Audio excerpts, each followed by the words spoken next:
Doesn't it feel good when all that energy is coursing through your body? I don't want to have powers. I don't want to save the world. I suggest you find another line of work. You have a suit and powers, and we're helpless. Tobias, Khalil, Cyanide. They're gonna keep coming. Tobias Whale wants to talk to you about that briefcase. What's in the briefcase? Hell.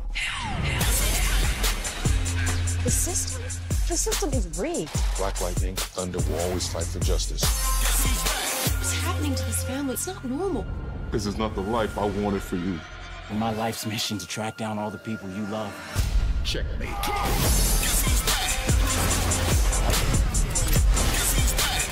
Who are you? No more words. Time to die. Black Lightning. All reviewing that show. Review that show. If we think we can, we can still view that show. All the people be trying to view like us, but you know they can. It's Marty, and that's it. Well, after that, I was kind of like, you know, I don't need to see this again. Dog, I As a young kid. Before they even this thing is frozen inside. But I'm just saying, man, like, because lately, in recent times, you know, they already been talking about how sexist Little Mermaid can be when you break down a lot of the tropes in Little Mermaid. You know what I mean? The girl ain't got a voice. She just trying to be pretty, trying to da-da-da. And I'm like, yeah, that's true too. But I don't know, just something about it is like, I've watched Lion King a million times. I've watched Aladdin a million times. I've watched Beauty and the Beast a million times. I've even watched Hercules more times than I really count like them. I watched Hercules a lot. But like, you know what? Hercules the singing one? Mm-hmm. Hercules the hero? Yep. Yeah, okay. Yep. Yeah, I like that one. I had fonder memories of it though. When I went back and rewatched it, it was like, oh, this does not play like I remember it. Right, for real. And because the thing is, I think, you know, I liked it when it first came out, but not like hardcore because I still had Kevin Sorbo in my brain. And I'm like, this ain't Kevin Sorbo. You're not. The fuck is this, man? You're not really Hercules. Where's Aeolus? You're not. Where's Aeolus at? Where's Hera's eye? Why is Hera down with you? Yeah, this is bullshit. I just see her eyes in the sky, god damn it. I don't trust you, cartoon Hercules. No, man. Or any of your parents, nigga. But yeah, man, so but like you said, at one point I went back, man, you hit these, you make these bitches sound delightful. Dude, I told you they hot, but god damn it, they good. Little Boosie. Little Boosie's, you got some good chips, baby. I ain't gonna lie to you. Oh yeah. But, I'm sorry, they all good. I'm fucking them up. But you were fucking them bitches up. I like, damn. Marty over there selling that shit. You know what, nigga? That's what my lady be telling me that shit. I mean, now I see why I be coming over here eating everything I be eating. Like, man.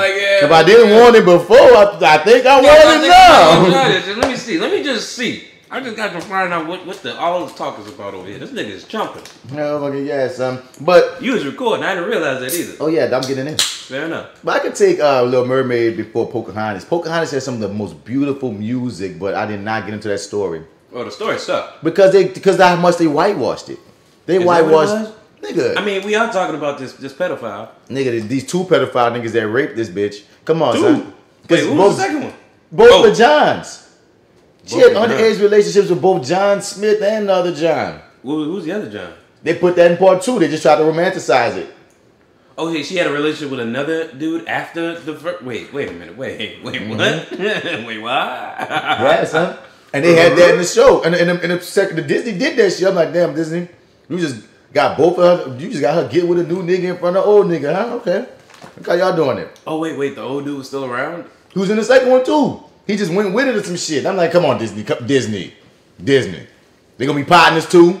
Fuck out of here. That's why that one went straight to DVD. Bro, that shit was whack, dog. Okay. The whole white, like I said, and like once again, but when you break down the music, the words of a lot of music on that shit, nigga, like it was a beautiful composed movie. It's kind of like Tarzan. I don't rap for Tarzan, but it's good music.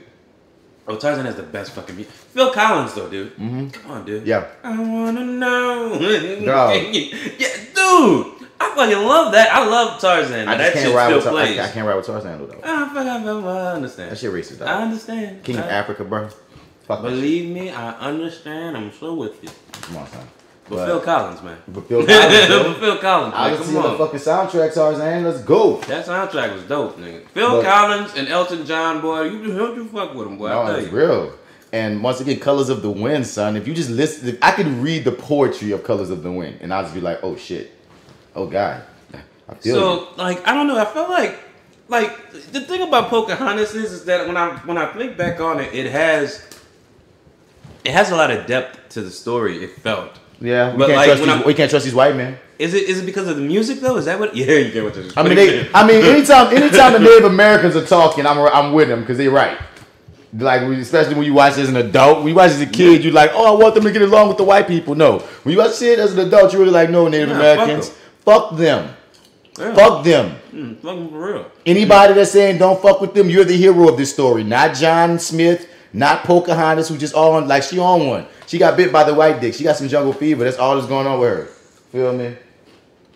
Who threw me some money? I can't even, like, you know what, man, you're making it hard to defend Pocahontas now. Son, like, as the character, I was just like, yeah, she was kind of dickmatized. She was dickmatized. Off of nothing. She was totally and utterly dickmatized, dog. I can't get with it. You feel me? But I can always get with the Colors of the Wind, dog. Hell yeah. Just around the river bend, beyond the shore. Yeah, I remember that shit. Remember when Disney was doing like that, That sounds vaguely familiar, and I hope not, son.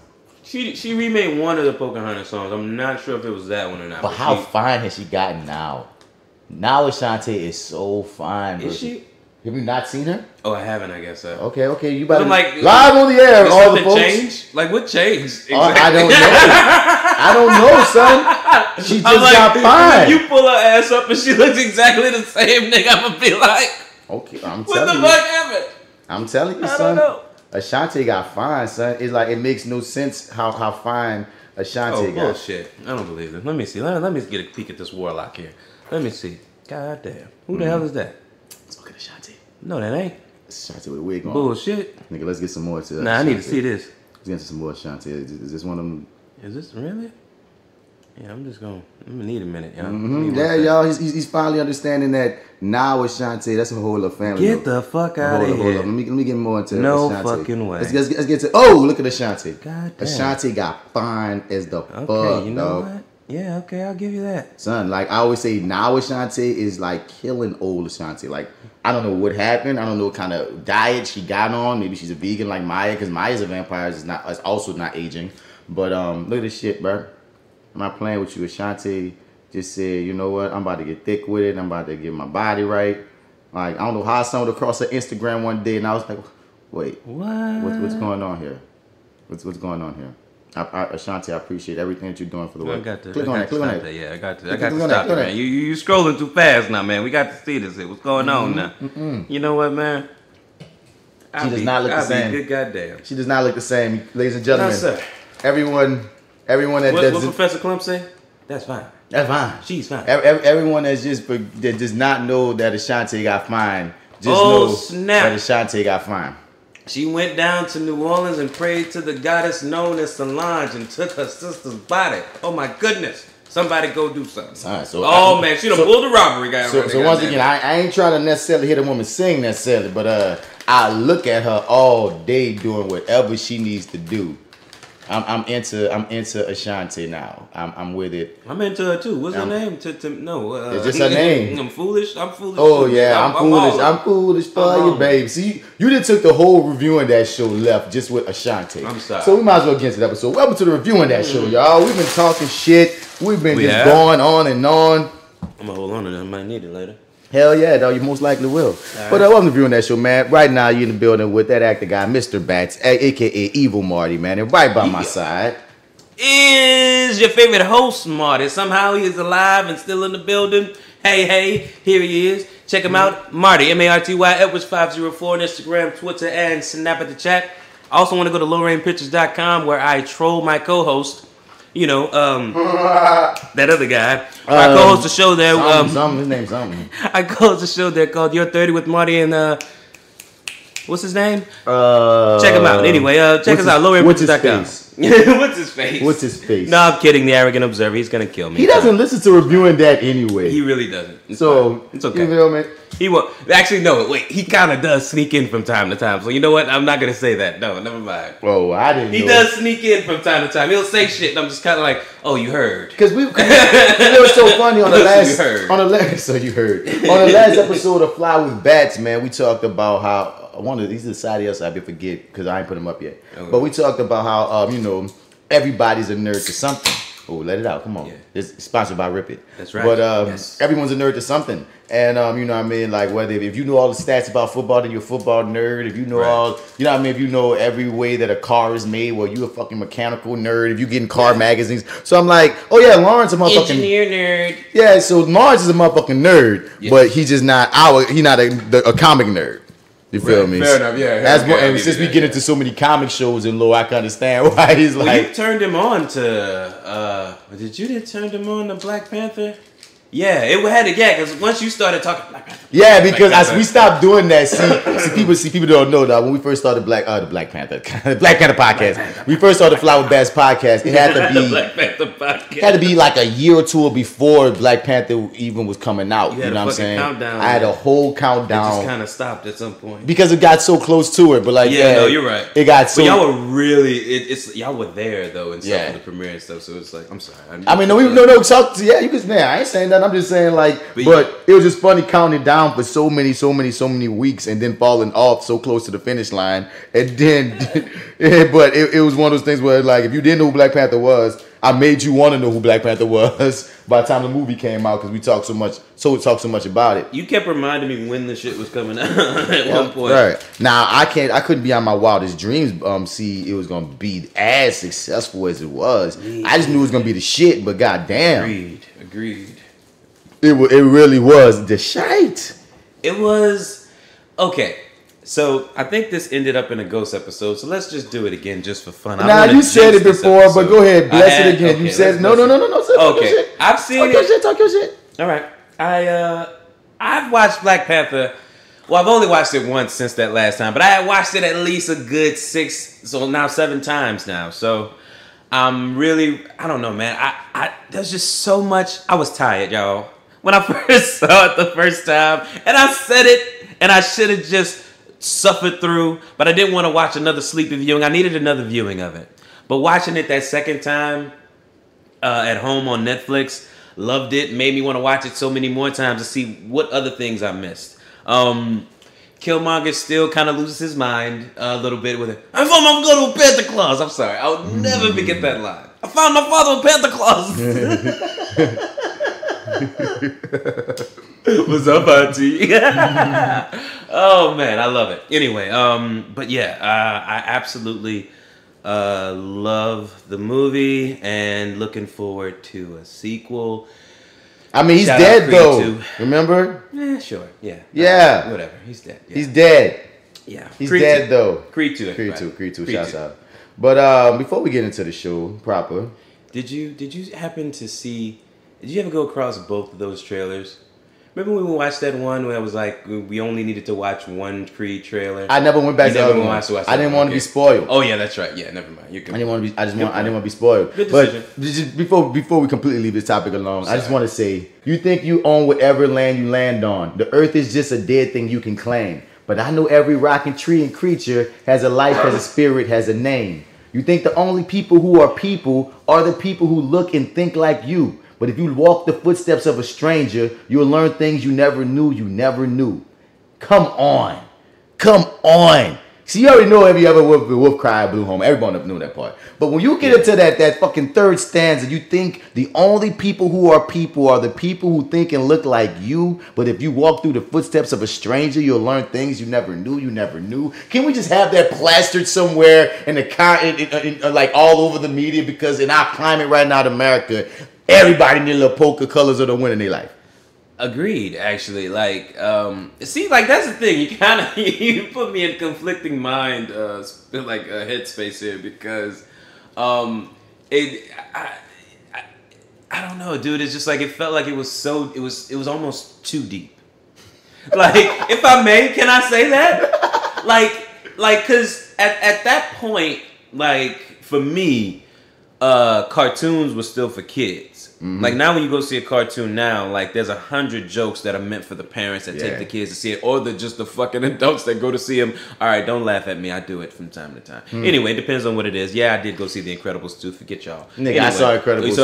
Okay, it was really, really good. It wasn't it? I can't wait to see that Into the Spider-Verse. That's going to be freaking amazing. That as well, yeah. I'm all with you. There's some other animated thing that's coming out that I can't think. Oh, Wreck-It Ralph Leg's going to be good, but continue. Yeah.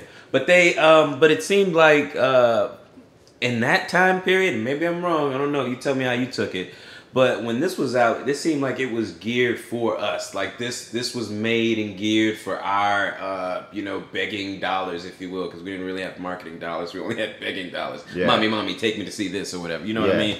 But it felt like it was maybe just a little too deep. Maybe it was over our heads at the time as kids. But you got to take in this too. For me at least, I mean. You got to take in this too on the level of we were the kids in the situation. Maybe these movies always had these other things for adults even then. It's just we grew up and noticed it in the Pixar generation. But even still and now, sometimes they have these little YouTube things about what you didn't see in Aladdin, what you didn't see in whatever. And you're like, I didn't know that was there. So, Yeah, fair enough. There's always something. Yeah, there's always something we're not necessarily privy to or we couldn't see the first time. Right, because we were exactly what we were at that time. Right. You know what I'm saying? Agreed. But rest in peace to Stanley. Oh yeah, I didn't know if we were gonna talk about that. Yeah. Definitely. I was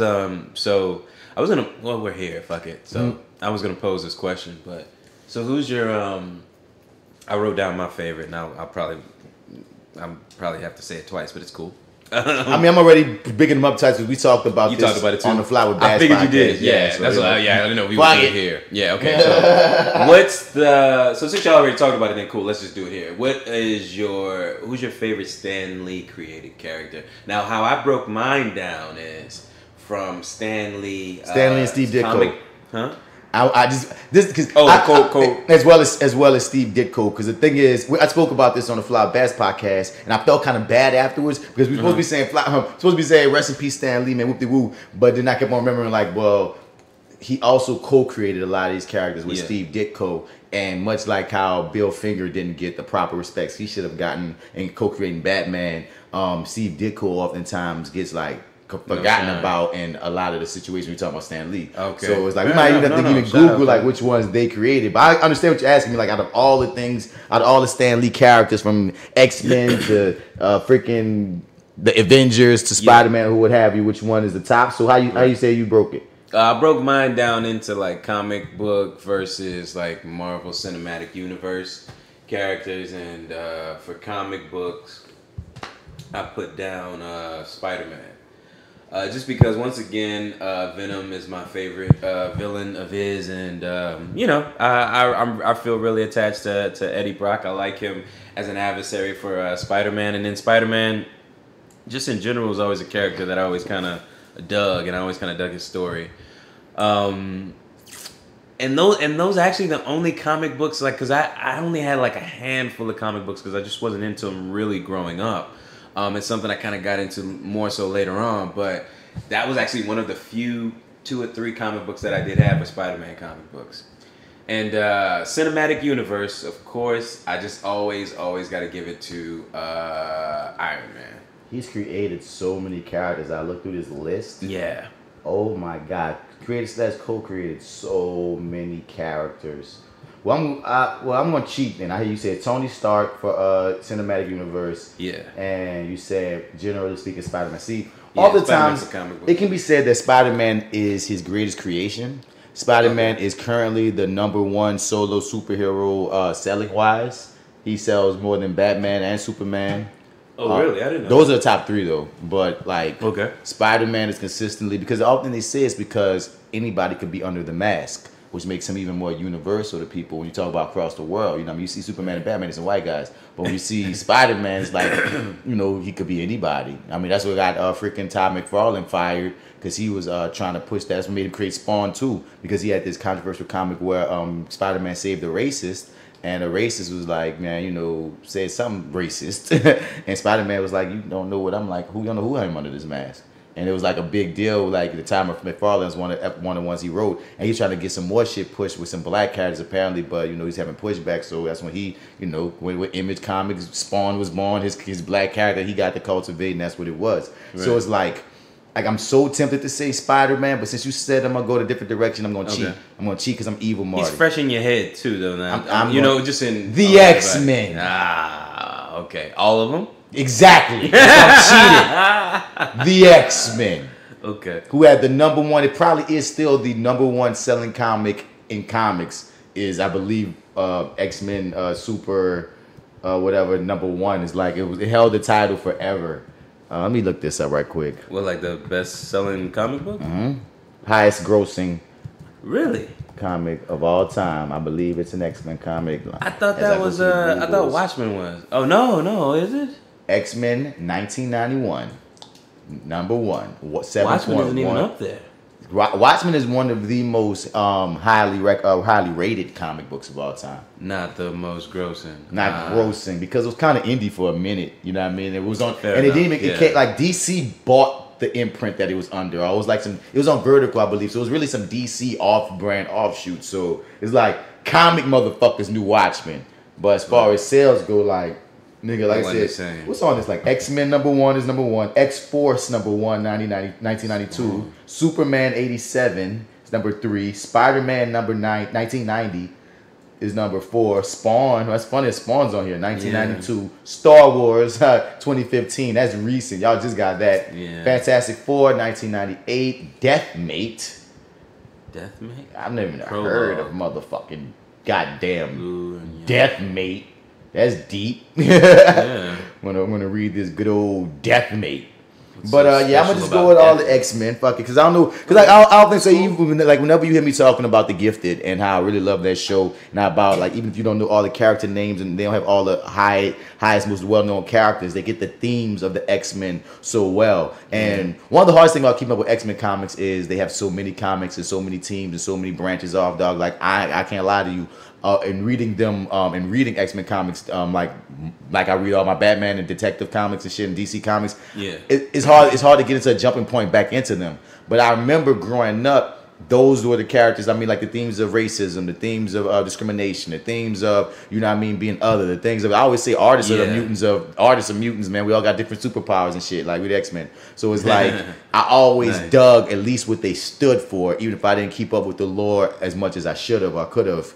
But like so Stan Lee even coming up with that as a white man, you know what I'm saying? Like coming up with this whole deal of seeing, because in that time period, because he took the credit later for the Martin Luther King, Malcolm X, Professor X Magneto thing. You feel me? Like somebody else from what I remember reading about came up with that analogy, and then he heard that analogy and was like, "Well, I ran with it. Like, well, yeah, that does work." But he still did come up with the concept of this one's for peace. This one's tragically not, and you know what I mean. So even if he didn't see it himself at the time, in reality, it was there. You know what I mean? It was there to be the dots connected. Gotcha. But yeah, dog, and just I'm trying to see, and I really dig Daredevil. But let me see who do I dig in the cinematic universe? More now. Dog, that show book pulled them up. They're giving me appreciation. I always dug Daredevil. This is the thing with me, dog. I always like when I was a little kid. It's the super, like the X-Men, they had superpowers, but I was like Superman, I kind of fell off him. He was kind of like too perfect. That's what made the X-Men. Then the X-Men had the cartoon that was one of the best cartoons ever. So come on, we had X-Men, we had Spider-Man, we had Batman. Those 3 cartoons are really like for superhero lore. And that's the 3. Look, those Batman, like Spider-Man, and X-Men. Yeah. Come on, son. My name Bat, so you already know where I fall on that Batman animated series. But then you take in Spider-Man was the character that you chose from Stan Lee. And X-Men is who my Marvel is. And when I think about where we come from, being 80s babies, 90s kids, that was when, come on, like you said, the foundation. It was. Like, no, because like now I'm thinking back now, like, or at least I remember... I guess that makes sense. That's why all these things were sort of converted into cartoons, because they were these were the highest selling things at the moment. So like in terms of taking the risk. Spawn had an HBO cartoon at the same era, right? Yep, around that time. Yeah, like when you look at the 90s. It's the 90s. Yeah, the 90s. Yeah. So it's like kind of it's like if you came out with a comic book around this time and it was a hot seller, you had the potential to turn it into like a bigger property. Hell yeah. You know, which is apparently, and I guess like when exactly did it get to the point where people were trying to when people are trying to jump the gun or jump the shark, if you will. Like, I'm gonna come up with this comic book that's perfect for a movie instead of pitching it as a movie. I'm gonna pitch it as a comic book, and hopefully it'll sell there, and then I can pitch it as a movie. Like Mark Millar, I think is how you say his name, Mark Millar. He's the only one that really does it. He's the only one, but he's had back-to-back success doing it though. But I mean, the thing with Mark Millar was, like you said, when he came up with his character concepts, he would look at real people. He's the one. He's the one who created the Samuel Jackson Nick Fury. Did he? Yep. Okay. When he did Kick-Ass, you know what I mean? He had his main character look like Eminem because he always wanted Eminem. Am I thinking that right? Or no, not Eminem. He also made Eminem with glasses. No, not that. No, not Eminem. What's the other comic he got? Wanted? Oh, the Secret Service? Nah, the one with Angelina Jolie. Yeah, that's Mark Millar? Let me see, because your boy played him. Your boy played him, who's Professor X now. It's based on. Yep, it has Angelina Jolie. And whose comic is these? Who makes the comic? Two action thriller based on, written by Michael Brown, by Mark Millar, right? Oh, okay. And Mark Millar, in the comic book, that's the one I'm talking about. He made his main character look like Eminem, and because he always wanted Eminem to play that main character. And like I was saying, like he was one of those people that started doing that more so in the modern era. But for so long, do I do? Okay, yeah, I didn't realize he was the author of Wanted, because I do remember that story of the comic book and the movie like competing, or at least at a race. Like the movie was ahead of the comic books, and the movie I believe was about to come out before the actual comic finished. But oh shit, he had his main character looks just like Eminem. He always wanted Eminem to play this character, but Eminem was not like an actor, so of course when they made the movie, they went with a real actor. But yeah, son, he really be about that. Like he really tries to. He already tried to have in mind if you ever was to make in his comics into films who he would want to play them. I guess so, because he had done 8 Mile at that point, so I mean, right. I guess if he had it in his mind, then maybe potentially he could. That's probably why Mark Millar purposely drew that to see, to capitalize. But like generally speaking, comic book movies for the longest were thought of as jokes. No real actors wanted to touch them. They felt like they were just for kids. So like in the comic book realm, none of the artists were ever writing towards thinking about their thing being made into a film, because it just, it wouldn't be taken seriously anyway. Another interesting thing about Mark Millar, though, too, is I picked up the Secret Service I picked it up because I was a big fan of Kick-Ass, right? Like, I followed that whole run through. Right. Which was much different from the movies. It was much different from the movies.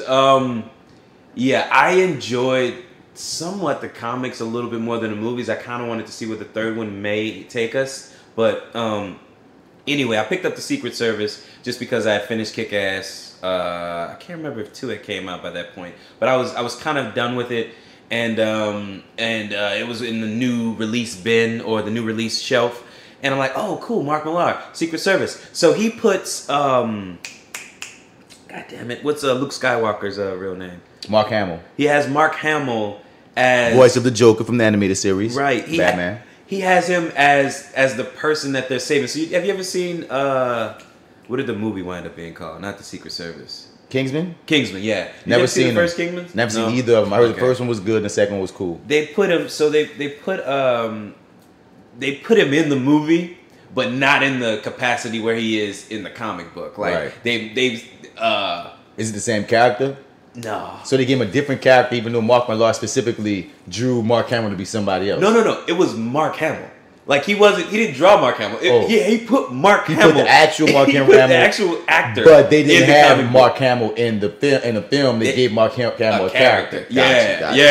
Gotcha. And it was just weird. Did they give him a character that's in the comic, or they created a character for him? They created a character for him. But if I may, the fate of both characters is the same. So which is the funny thing. Basically, they just didn't want to just have him be that meta and be Mark Hamill. You know, Mark Hamill probably said, because you know he's kind of particular about his shit, is what I'm kind of finding out about him, especially with this Last Jedi movie. And I kind of feel like if anybody had a pushback about it, it may have been him. Like, I don't mind being in your movie, but do I have to be myself? Can I just be somebody else? And I'm like, you know. How'd you feel about Last Jedi?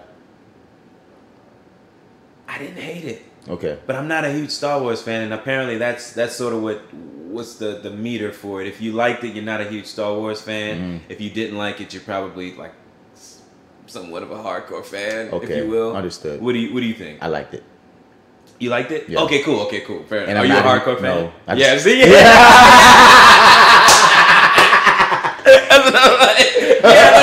That's what it is. But it's like, I've seen every Star Wars movie except for Rogue One, even though I know they say Rogue One is the shit because, Rogue One sucks up until Darth Vader comes and murders everyone. Spoiler alert. I thought it sucked, but everybody loves it. I always hear that it was boring until Darth Vader murdered everyone. Oh, really? That's exactly how I feel. A lot of people told me that. Like, people love that movie though. Really? Yeah. Well, maybe it's just the niggas I talk to. Maybe well, clearly they say when Darth Vader come, it's the shit. Everything else you could do without. My nigga, I fell asleep, and it's almost the end of the movie, and I'm waking up, and that motherfucker comes in, and I was kind of like, that was fucking worth it. Yup. That was fucking worth it. And it was like, it was no more than 2 minutes, if that. I'm being generous calling it 2 minutes. Yeah. And he comes through, and when I tell you he fucking wrecks house, like, he takes motherfuckers down, like, not in a movie way, just like, no, I mean for you to get down, I mean to put you down, and for you not to get the fuck back up again. Like, for real. And that shit is so dope. It's kind of like, I didn't know that they had the power to show Vader in this fucking Disney. badass We can do fashion. what the fuck we want. And they're making a prequel in that world for their streaming service, and rumor has it. And they're also making a movie called I don't want to fuck it up. I don't want the Star Wars fans hitting me up. Just know they're making some Disney Star Wars series. Because live action? Yeah. Dang, it begins with M. It's right on the tip of my tongue. But I know if I say this wrong, I'm going to get the wrong kind of emails. But anyway. Fair enough. We don't want that. But yeah, man. My favorite live action character that created by Stan Lee. Let me think about this for a second. So we talking about all the Avengers. Yeah. We're talking about Spidey. Yeah. We're talking about Daredevil. We're talking about Punisher. We're talking about Jessica Jones. We're talking about Luke Cage. We're talking about Iron Fist. Ha ha ha. Yeah, I like the character on the page. We're talking about live action. We're talking about people on Agent S.H.I.E.L.D. I really like it all. Like, that's what makes you. Oh, sorry. No, I'm just saying, like but you know what I'm about to say, because before I was cheating on you, say the Avengers. But nigga, the now iteration of the event, like the Avengers that we have now currently, or no, not I guess not currently. And what's funny is when you go, you bring up Tony, Tony on the page and Tony on the screen. Especially since Robert Downey took over on the screen, and now the comics reflect his version of Tony. Yeah, they're basically the same. So you know what I mean. If you like Tony, you like Tony. Yeah, I feel like, but Thor on the page is different from Thor on the screen. Thor on the page is. Am I wrong? Is Thor on the page a bit of a bore? Do you see him that way? He used to be. In recent comics, his comics got tight. But I remember growing up, I never had an interest in Thor comics. Me as well. I will not pretend or fucking front. I thought he was the worst decision to be the Avengers. I thought that was terrible. What made me fuck with Thor really was the Ultimates. When they did the Ultimates line, Ultimate Marvel Universe, when they made the Ultimate Thor was so cool. Like, and that's what made me start fucking with Thor, because they made him. They just, once again in Ultimates they refreshed all these characters in that universe. Right. So when it came to Thor, man, the take that they had on him made him badass, made him like relatable, made him tragic at times. So I was like, yeah, that's what made me want to rock with Thor. I've always liked Hulk comics for some reason,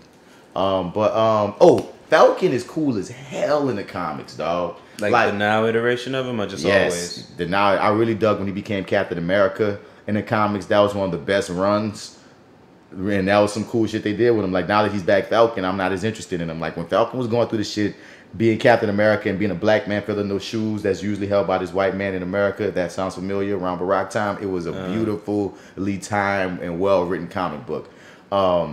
But Falcon live action don't do that much for me. Like, and even though, but I'm curious to see him and Bucky getting a comic series show. Oh, yeah. They're getting a but. Honestly, I'm more interested in them two getting a series than Loki and Scarlet Witch. Wait. Loki and Scarlet Witch are in the same series? Oh, okay. They're getting separate series. Scarlet Witch is getting a series. That's rumored to feature Vision. Okay. Loki's getting a series that we don't know if it's a prequel or not. Got it. And Bucky and Sam Falcon, they're going to have a buddy series. Okay. Because people love the chemistry that they showed in Civil War and such. That was so shady. Y'all saw his face, ladies and gentlemen. That was so shady. It was. He just gave the shadiest face. I wanted to disagree with you, but I'm kind of like, yeah, okay. We'll see. All these seem like terrible ideas. I'm gonna go with Spider-Man for live action. Okay. Just because I think they really, since Robert Downey fantastically got this character right. Okay, so when you say live action, do you mean... No, fuck that. Black Panther. Wakanda forever. Black Panther. Okay, what am I doing? Black Panther. Spoiler alert. I kind of thought that's who you were going to choose. Yo, good luck. Good job. I was surprised. Good job. You didn't go with him. Good job. Let me make sure Stan Lee created him, though, because I wasn't sure about that either, but I figured because here's the thing. I believe Stan Lee did create Black Panther, but everything that we know and love and think is cool about Black Panther didn't start. Yeah, he did. Didn't start until Black Riders took over. Yeah. The whole Dora Milaje. He did start with it though, like right, and then there was the whole. Once again, progressive ass Stan Lee, dog. You the man for being so progressive. He came up with Black King in Africa. You know what I mean? Having coming to America, like being the smartest nation, the best. He came up with the respectable Black hero.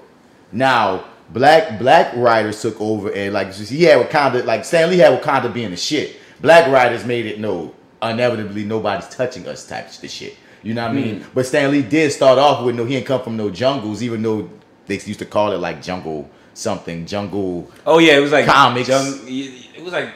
Was it Jungle Man or Jungle Comics or something? Like there was a certain there was a jungle something because like back in the comic days, remember like most Batman comics were under the brand of Detective Comics, and there's these like brands that they would have the comic under subcategory. So, yeah. So it was like these jungle whatever books because I think Tarzan was accounted in them, some bullshit, and so but Stan Lee still came, especially at that time period, for a white man with that was some cool shit. But like Dora Milaje, I'm talking the technology aspect. I'm talking the Panther guys. I'm talking like all kind of technology. Him being so much shit about him that we think is cool. Yeah, that's when the black people took over. But I'm gonna go with Black Panther because technically Stan started it. Stan started it. I applaud you, sir. I figured you would say that. But I really dig Spidey, because even though that movie wasn't even the best of all the Marvel films, it wasn't. I feel like it's great casting with this kid, and they really ride through the years. Over the next 3 movies, we're gonna have our Spider-Man. I guarantee it. Yeah, they're building well. He's so young. He's just like 17. Is he? Is he 17? Dude, he. I thought he's like.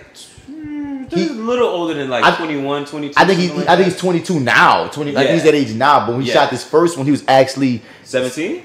I think he just got out of high school, 18 max. When he shot Civil War. When he shot the first film. Okay. This Homecoming. What? He's currently 22. See what I'm saying? He shot the first one. That was a few years ago. Damn. All right. Well, shit. I guess they really do plan to grow with this kid, man. Yeah, man. And they're currently shooting, even though he's dead. They're currently shooting part 2. Yeah, so I've seen a couple of. I don't know if it's on his social media or if it's something specifically for the movie, where he's he's messing with his stunt double because he shoots himself saying the lines and he's like, wow, man, yeah, I mean it's weird because somebody's going to have to get hit with that water. I wonder who it's going to be. And then, behind him, his stunt double gets hit with the water and goes through the window. And he's like, oh, I guess they're doing that now, aren't they? Oh, well. I ain't seen none of that shit, son. And I thought that shit was kind of funny. And I was like, oh, okay, cool. So, clearly you're coming back. I don't even... Jake Gyllenhaal got cast as Mysterio.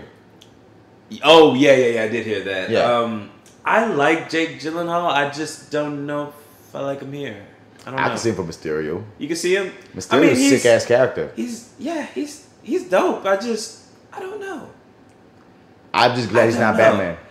You know what? I can't get out of my head. I can't get Jamie Foxx out of my head. I just gotta get Jamie Foxx out of my fucking head. But that's Electro. I know. Mysterio is a whole like. I know it's a whole different thing. And the name of that Star Wars movie is The Mandalorian. That's gonna be a show that's gonna be on Disney Network. I just popped up on my superherohype.com. But what's how you say her last name? Carano. Yeah, they just got her in the movie. The chick that was fighting Deadpool. Colossus in the first. Deadpool Colossus in the first one. But I was just going through this to see if there's any. It's Gotham 5 season 5 preview. Oh my goodness! One of my guilty pleasure shows. I gotta catch up on last season.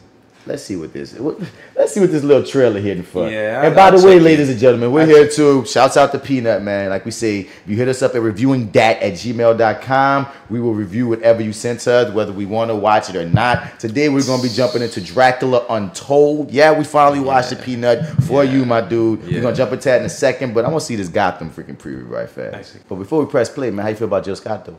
Jill Scott? Yeah. Jill Scott. Like, how do I feel about it in general? Oh my God, you've been in the dark? Jill Scott? Yeah. Like the singer? Yeah. What happened to her? Something happened to her? Oh my God, audience. I'm enjoying this. Marty. So wait. What you didn't hear about her going viral? No. What happened to Oh, she went viral. Okay, what happened? No, I didn't know. This is gonna be amazing. I'm not on the internet. Yeah, you know. Oh my God, audience, this is gonna be amazing. So you don't know. Okay, no. You don't know the whole Jill Scott story that's been going crazy. This internet's been going nuts. I love Jill Scott. Don't tell me something bad happened. Oh, nothing bad happened at all, sir. Oh, okay, cool. This is amazing that you don't know about this. Okay, cool. Yeah, it is actually. I have not. As soon as you say who is Jill Scott, I'm like, what? I mean, not who is Jill Scott, but what about her? I'm like, what about her? Yeah, like she what happened? Broke the internet.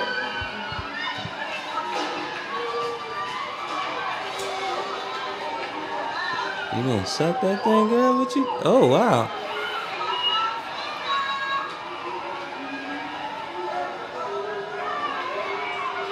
Oh shit. Oh shit. No. I don't feel like I should be watching this with other people. Like, what is good? Hit the hand lick. I feel like this is a message solely for me. She took it to the face.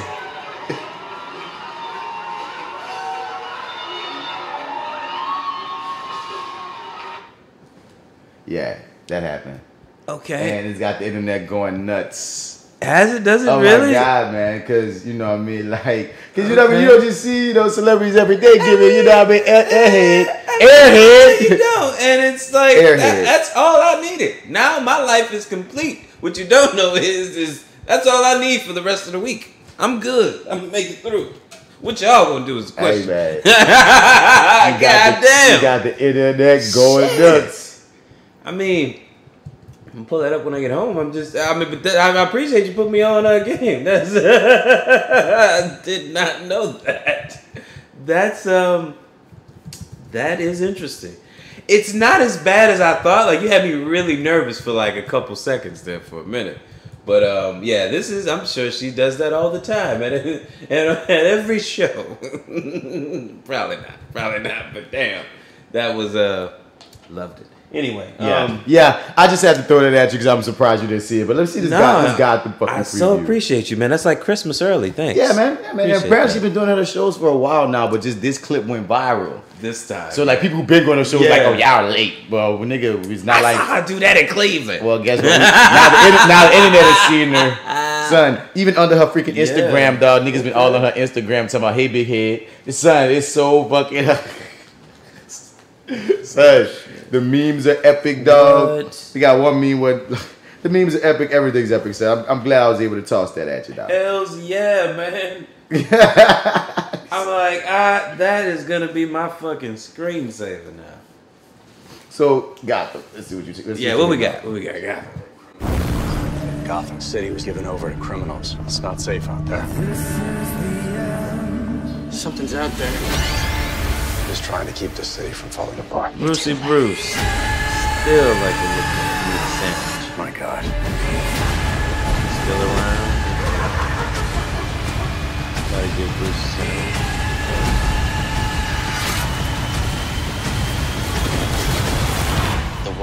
seem dark, but there's hope.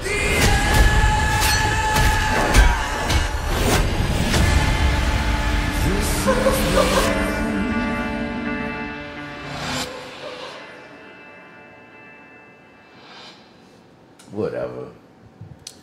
Yeah, whatever. That's you took the words right out of my mouth, man. I mean, whatever y'all want to do, man. It's clearly what the studio has said. So, yeah, that's the same pass y'all get from me. And apparently they're gonna do some flash forward at some point. So we're gonna see Batman at some point is the rumor, and whatever. It's like I said, it's a guilty pleasure show because like. It's not destination programming for me, but if I have nothing else to watch, I throw some Gotham on and just look at the preposterousness. And like I often say, it's one of those shows where in one episode you see the most awful television ever, the most shocking shit ever, some amazing, really well-written shit too sometimes. And it's all in one episode. It's like, how did you write something so clever here and so awful here and so amazing there and so stupid here? It's a roller coaster of a show. I will always say that. I totally agree.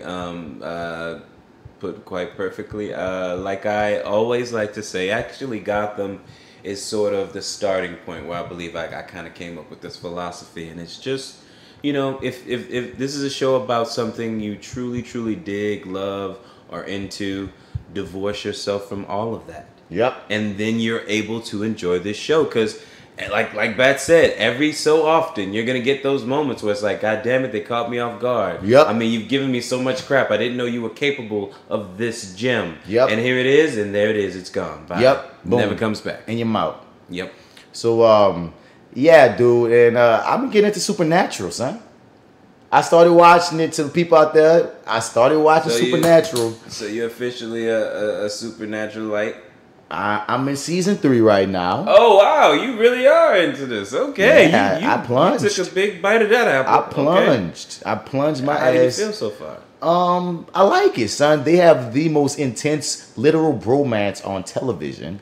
Them niggas love each other as brothers. They are brothers, nigga. Oh, you think they love each other on Empire? These niggas will die for each other, sell their souls for each other, fuck a hole for each other, get the pole for each other. These niggas do forever for each other, dog. Sam and Dean ride. Sam and Dean are like the Shaq and Kobe of nigga. CW. What I really enjoy about this show is how they flip the lore. Because like I always say, I'm a fan of lore. Like, you know what I'm saying? So what you think you know about vampires, or what you think you know about witches, or what you think you know about genies, or what you think you know about werewolves, or what you think you know, they have all these, supernatural, fairy tale, even type of characters, and they do their own thing with it. You know what I mean? It's almost like when Lawrence X is on text about like, his vampire show that he had. And I feel like anybody that does anything with vampires right now, they have to switch the lore, because we've seen like every version of a vampire. So if you don't do something if you don't twist it in a way, people might write it off just because it's vampires they think they know. And one thing I like about Supernatural is if you thought you know, you didn't.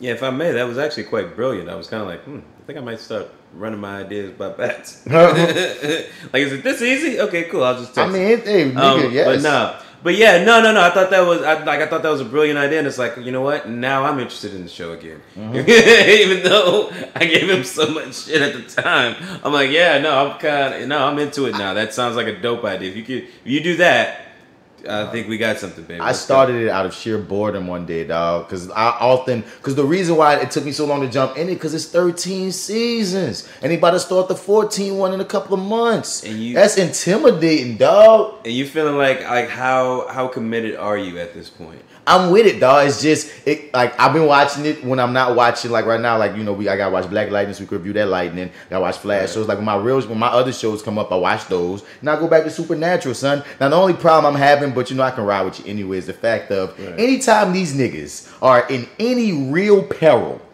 I always think to myself, bitch, we got 12 more seasons. Nigga, you good. Yeah. You good, Dean. You good, Sam. It's like, yeah. Are you able to suspend your disbelief though, knowing that there's going to be another season? For the most part, like I said, because it's very engaging in how they do it. In any event, it's like watching a movie that you already know the answer to, kind of like with Dracula, what we about to get into. You know what I'm saying? Honestly, it's like, even though I know you guys are going to live through it, I don't know how you're going to end up. I don't know what you got to go through. You feel me? I know that they said someone told me that in season 5. I remember this was some hoopla that they got canceled. So their season 5, they had a whole series finale, then got brought back and had to flip everything because they made a series finale.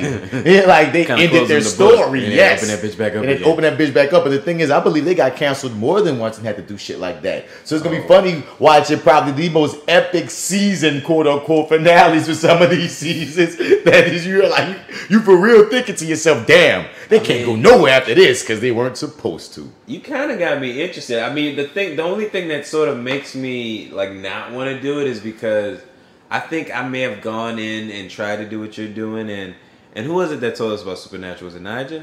Nigel asked us to watch it. Right. Shouts out to Nigel. Shouts out. I feel like I did what she did, but I had that experience like in episode 3 where I was like, this is cool. Y'all can maybe do this. Because I got a couple in now that I'm thinking back. If I probably go back and click on it, I can actually see how many episodes I got in. But I got a couple in. And I remember thinking, I don't know. I just remember like not hating it. Yeah. But just not feeling compelled to go back.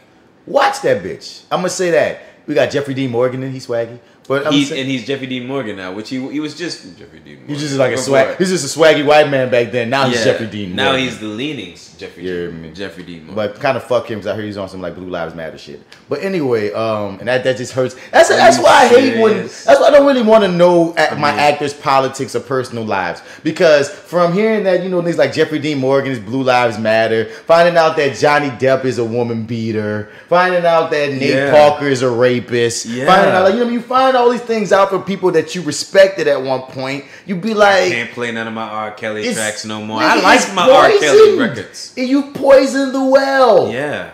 Seems like your ready ain't the same no more when you know you're a pedophile. I can't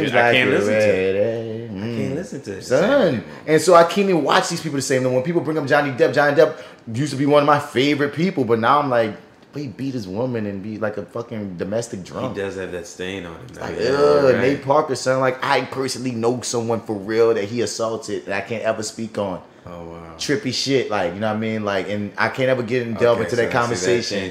Son, like, I know someone who, and the thing is, when I'm talking to her, this is before any of that shit went down with him. Right. And she brought up the story of something that happened with those two. Right. And I'm like, that sounds like something else. Like, that doesn't like me, you know what I mean? And when our conversation, she realized, bro, like, when I think back on it, it does. You know what I mean? Like, it was one of the most bizarre conversations I had with a very close friend of mine.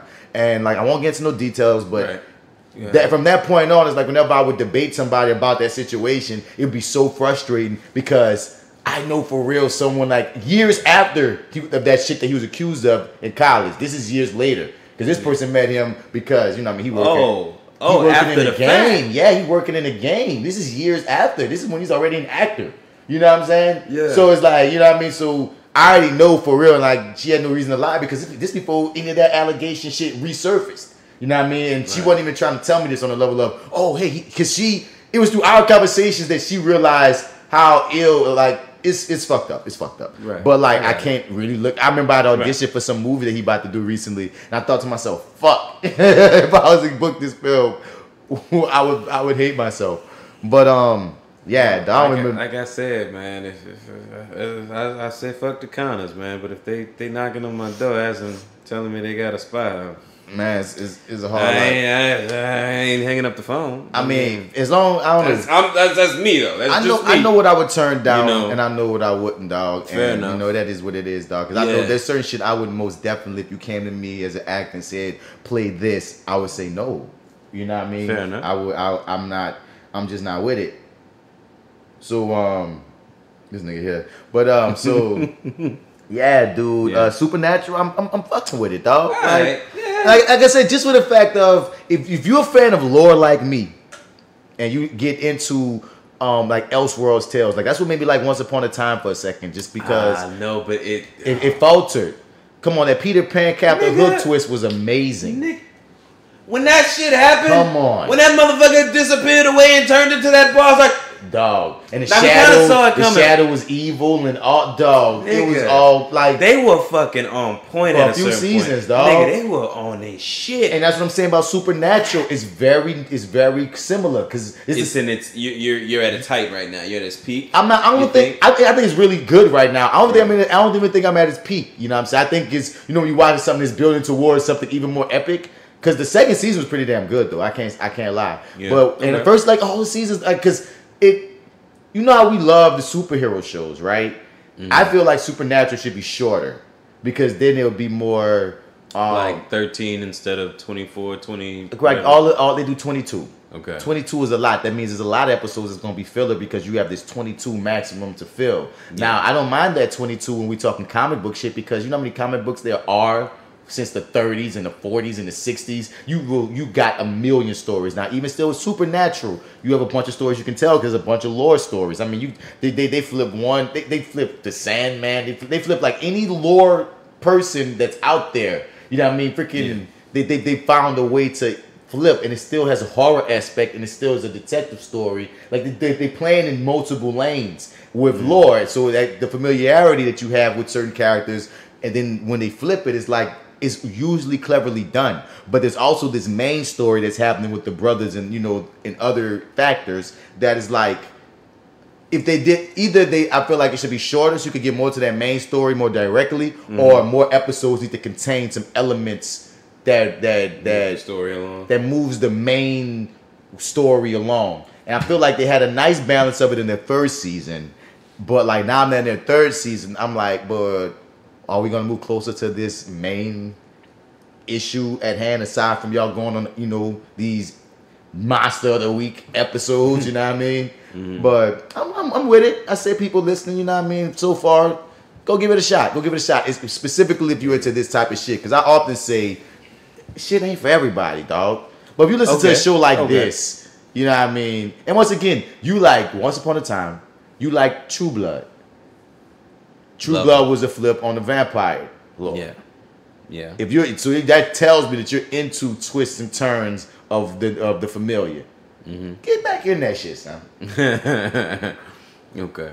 All right. Well, I'll give it another shot, man. Well, I'll check in and see. I got to see where I'm at, man. I may have to start back. I'm not far enough to where I don't mind just going back to the beginning and just starting. Check it out, dog. I need to refresh myself. Check it out. Okay. I'll give it a shot. Well, you had an Arrow. In Arrow. Oh, Arrow I haven't gone back to. I'm still somewhere at the beginning of season 3. I'm gonna keep telling you, skip to season 5. Fuck it. Skip to season 5. Skip to season 5. Go to it. Like I don't need 3 or 4. Yeah. Come on. No reference whatsoever to those I won't say whatsoever, but it's not like I swear nothing I need. I won't say nothing. Right now, sitting in 7, right? Mm-hmm. You need 5, 6 to get 7. You need 5 and 6 to get 7. Okay. When I'm thinking about 5, I'm wondering to myself, do I need 3 and 4 to get 5? Because the main thing that takes off about 5, I just want you to get the 5, son. But anyway, let's get into this fucking film. Dracula Untold.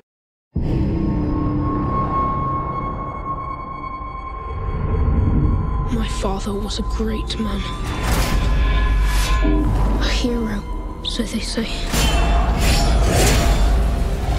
Sometimes the world doesn't need another hero. Sometimes what it needs is a monster.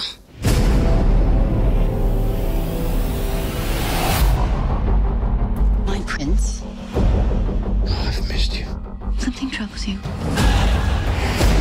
The Sultan is preparing for battle and requires 1,000 boys for his army, including your son. Run to your mother. Look away! You can't protect us. I'll find a way.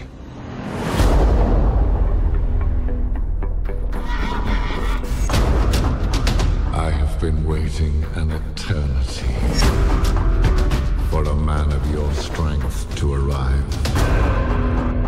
Welcome to your is it you are seeking? I want the power to destroy my enemies and save my family. There's no turning back. Drink, Dracula. Welcome to your life. What's happening to you? I'm the thing men fear, not a ghost. Something else. There's a room where the light won't find you. I see the devil inside him! Walls come tumbling down. Do you think you are alive because you can fight? You are alive because of what I did to save you!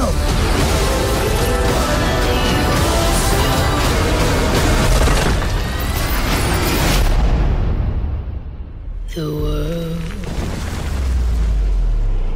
Never forget who I am.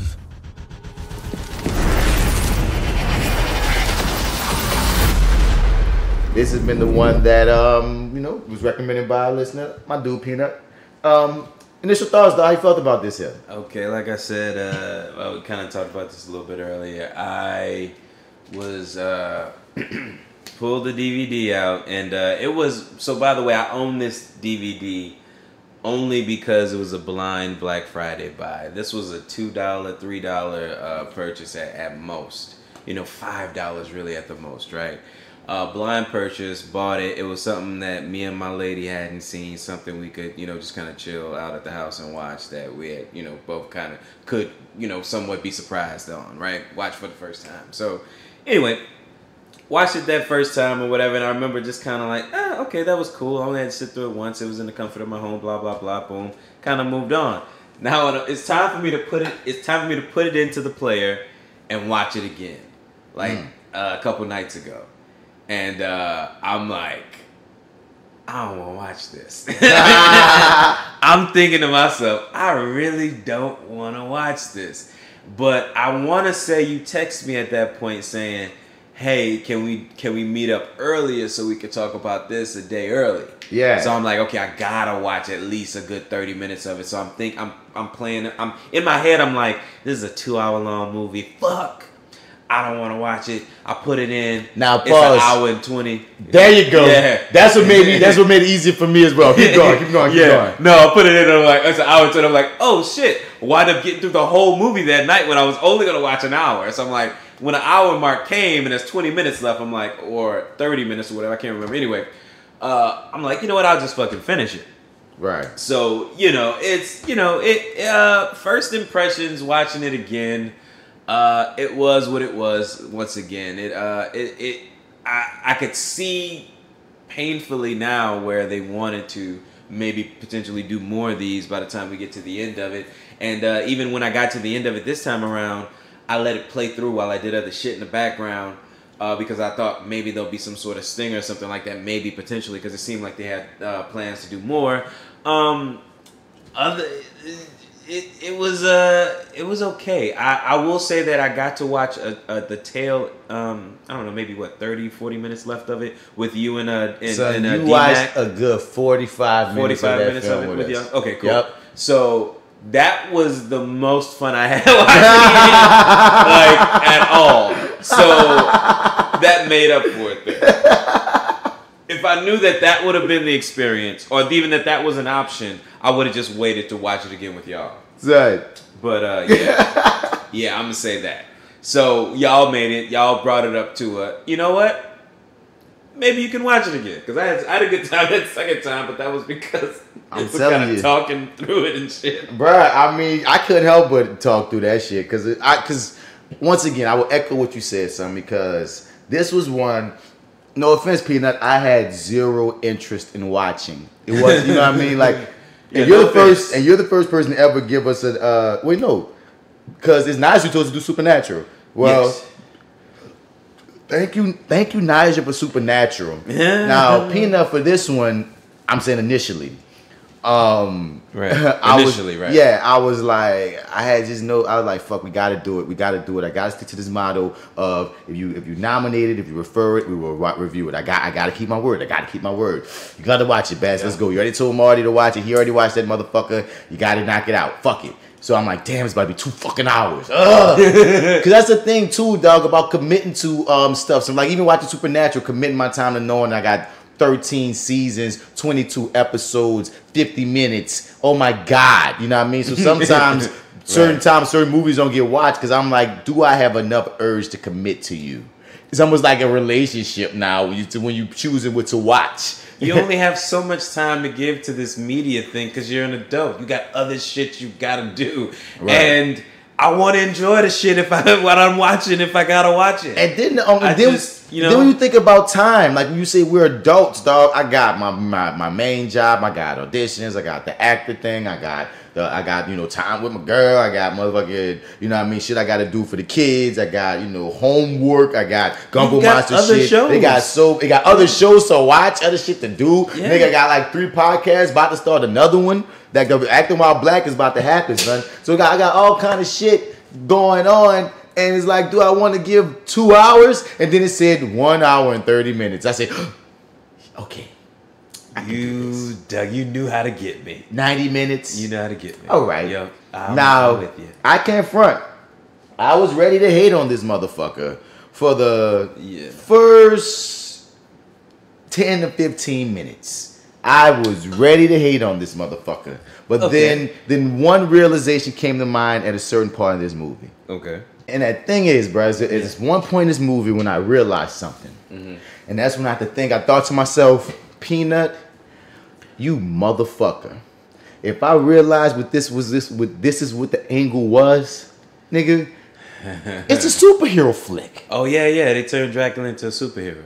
The beats, it's an origin story, yep. The revenge, the tragedy, the final boss battle, the mid boss, the trying to save the girl. She dies. His dive was straight from Spider-Man, the Amazing Spider-Man, trying to save Gwen Stacy and trying to save Mary Jane. You know what I'm saying? I'm like, oh my God, they made a freaking Dracula superhero flick. Yep. Peanut, you just put me on a track.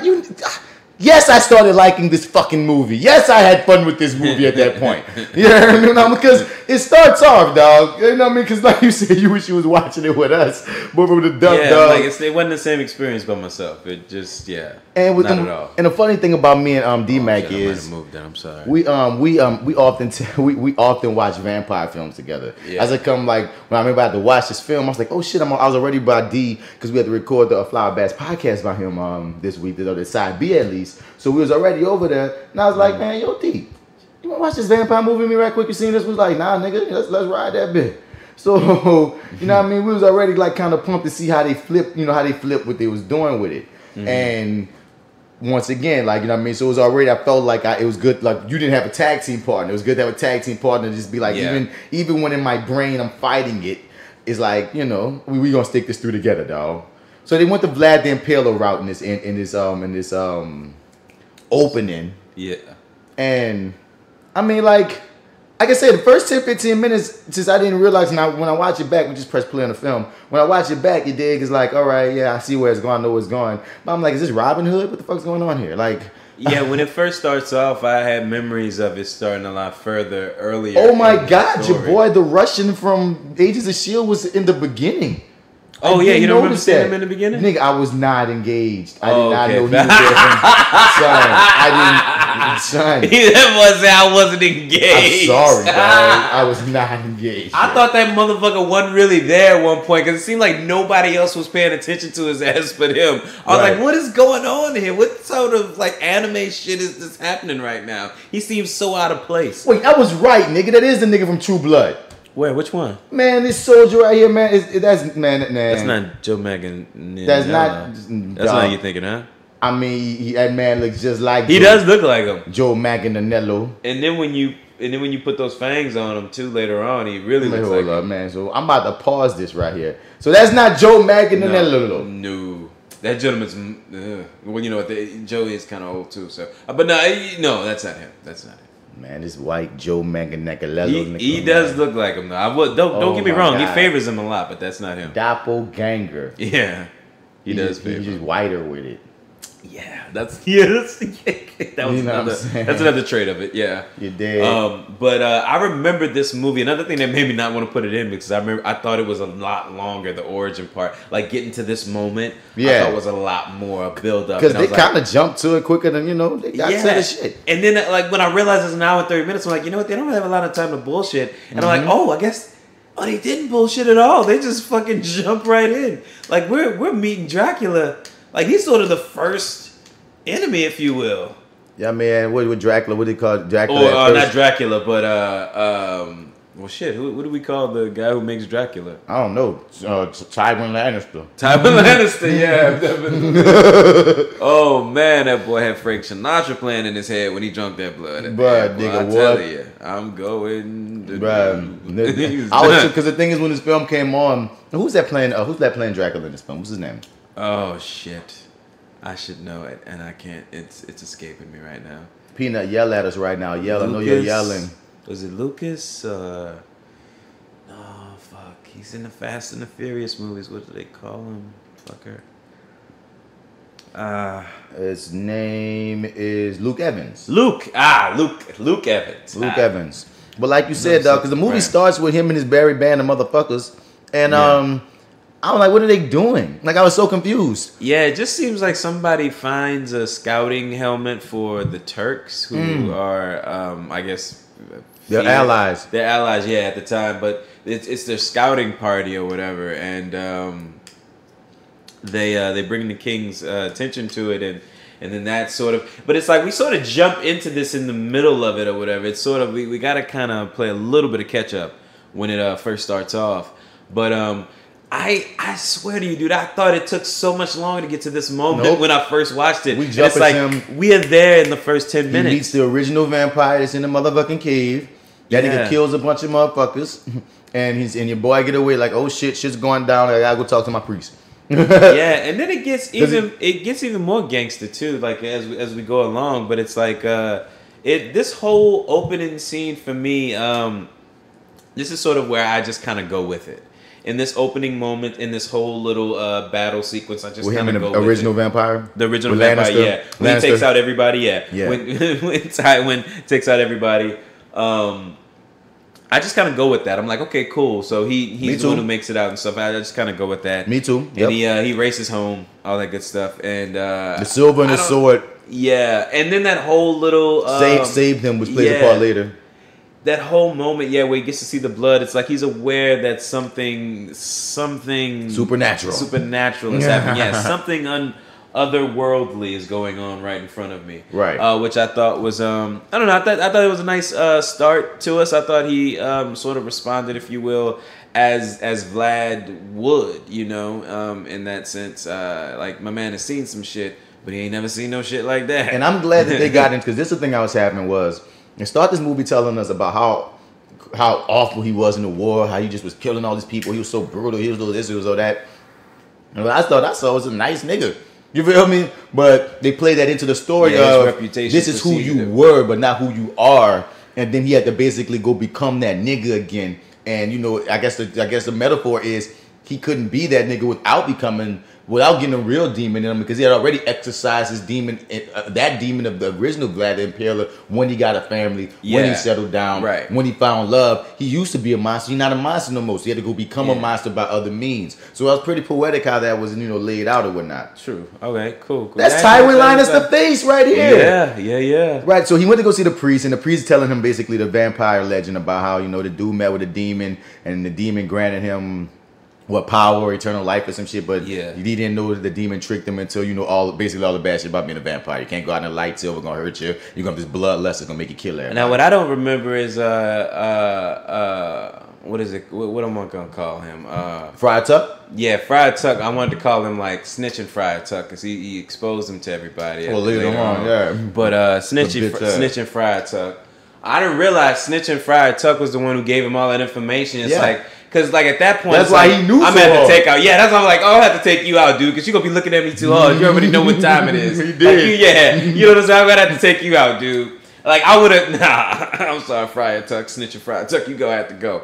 But, okay, cool, so that actually does all tie in very well, see?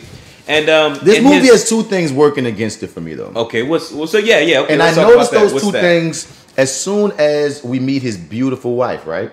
Oh, God, man. That we meet his beautiful wife, and this movie is about him becoming Dracula. As soon as I saw his wife and kid, and I wound up being wrong about the kid aspect, I was like, oh, they're going to die. Oh. As soon as I saw them, I was like, oh, they're going to die. That's all. That was marked for death. The moment they had this little glowing slow motion shot in the light to beautifully show her visage, her visage. You feel me? And I was like, oh my goodness, like, yep, she's gonna die horribly. So I already knew she was gonna die. So she had death look. I thought that they were gonna do some sort of flip, which they kind of did do it. But what I thought it was gonna be is he was gonna bring them all back as vampires, and they were gonna go into eternity or whatever. At some point, we were maybe gonna lose one or two of them down the line as sequels went on. But I thought at the end of this movie, they were gonna be a vampire family going into the future. See, I would never have gone with thinking that for the mere fact that most motherfuckers, especially that feel like it's the tragic shit of what you gotta be and being a vampire, ain't gonna turn a kid.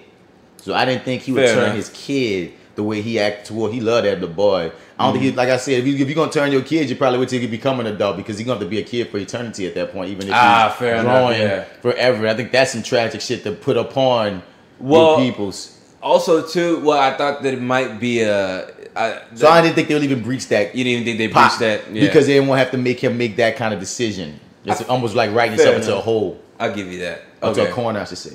Well, fair enough. But they wound up going like a different way at the end. But yeah, I guess so. Yeah, I guess there had to be some sort of tragedy there if that's where they were going with it. But I remember initially, I don't know. It's like this movie initially when I first watched it, it wasn't really on my radar. It was one of those movies I know was out there. Apparently, when I did a little more research on it, it was a box office success. Like, it made its money back and a little bit more. Word. So worldwide, more so than domestic. But I had absolutely no interest in this film. Oh, fair. I don't know. Honestly, I thought that it was a nice, for me at the end of it, I felt like it was a nice a foundation, and if they wanted to do something interesting, like I wanted to know about Father Snitching Friar Tuck? No, Lannister. I wanted to know about him and the more about the trick that was pulled on him, where he was stuck in that cave, and how he felt betrayed, and he wanted to get revenge on the person that did it to him. Who did it to him? Yeah. And it's kind of like, I thought that maybe that if they did go any further into this, maybe we could get into that. Like, that was interesting to me, and we never really quite. That's just something that's a story that's told, basically. Yeah. But we get to really the meat of the story here now. This interesting conflict, which we get a lot of backstory, because I feel like a lot of this stuff is shorthand, really. We just kind of get most of our backstory where we probably would have gotten in the beginning here, where we find out that the Turks. That Vlad earlier was given away by his father to the Turks to go into their army. Because that's the thing that they used to do, was they recruit the children to be in the army, and all they know is the army and the soldiers. It's basically conditioning and brainwashing and some straight fuck shit. And they had ended that shit. And Vlad was happy that they ended that shit, but now because the Turks got murked by the vampire, and now they blaming Vlad, the Impaler, for the Turks getting murked by the vampire. And Vlad kind of cocky too. They want to knock him down a peg, and they're requesting 1,000 sons from the ages of 10 on up to be given to the kingdom, and Vlad's son. Yeah. All right. Whoa, they put that shit on him. And once again, for the longest while I'm watching this movie, like, he just didn't strike me as this evil guy, or this guy that had all that impaled all those people in wars. I feel like, damn, that love for that woman and that kid really turned you the fuck out. Because as I watched this scene, I'm like, you still seem like a heroic man. Forget that you are a murderer. Okay, because, up until this point, for me, he's always really plays the villain. So it's like you don't seem villainous in this movie to me. Really, I guess his persona not in the beginning, especially not in the beginning. Not in the beginning, nah. Like his persona always feels like he's a caged beast, and I'm kind of like, man, you be fucking with Vin Diesel and the rest of the Fast and the Furious, man. Fuck these niggas, you know what I mean? Like, let them have it. And then which Fast and the Furious movies are you in? He's in 6, and I believe he comes back in the Fate of the Furious, whatever that one is. He comes. So back he's in the ones I haven't seen. Okay. Because I've never seen Fast and Furious Part 1. I saw 2, 3, 4, and I don't think I think I may have seen 5. I know I didn't see 6 and 7. Okay. Yeah, he's in the Fate. He comes like he's At the main 7? villain. He's the main villain in 6. I and didn't then, see 6. What's his face? You know, the crank guy. Jason Statham. Is his who's brother. doing that movie with The Rock now. They're doing a spinoff. He's his brother. So, okay, cool.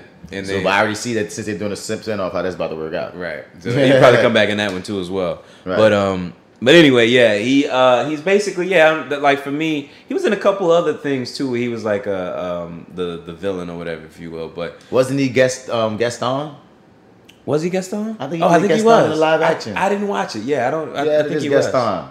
Okay. I'm like, look at Gaston up in this motherfucker being a vampire shit. In your Disney outfit. Look at you. Bites like Gaston, sucks their life like Gaston.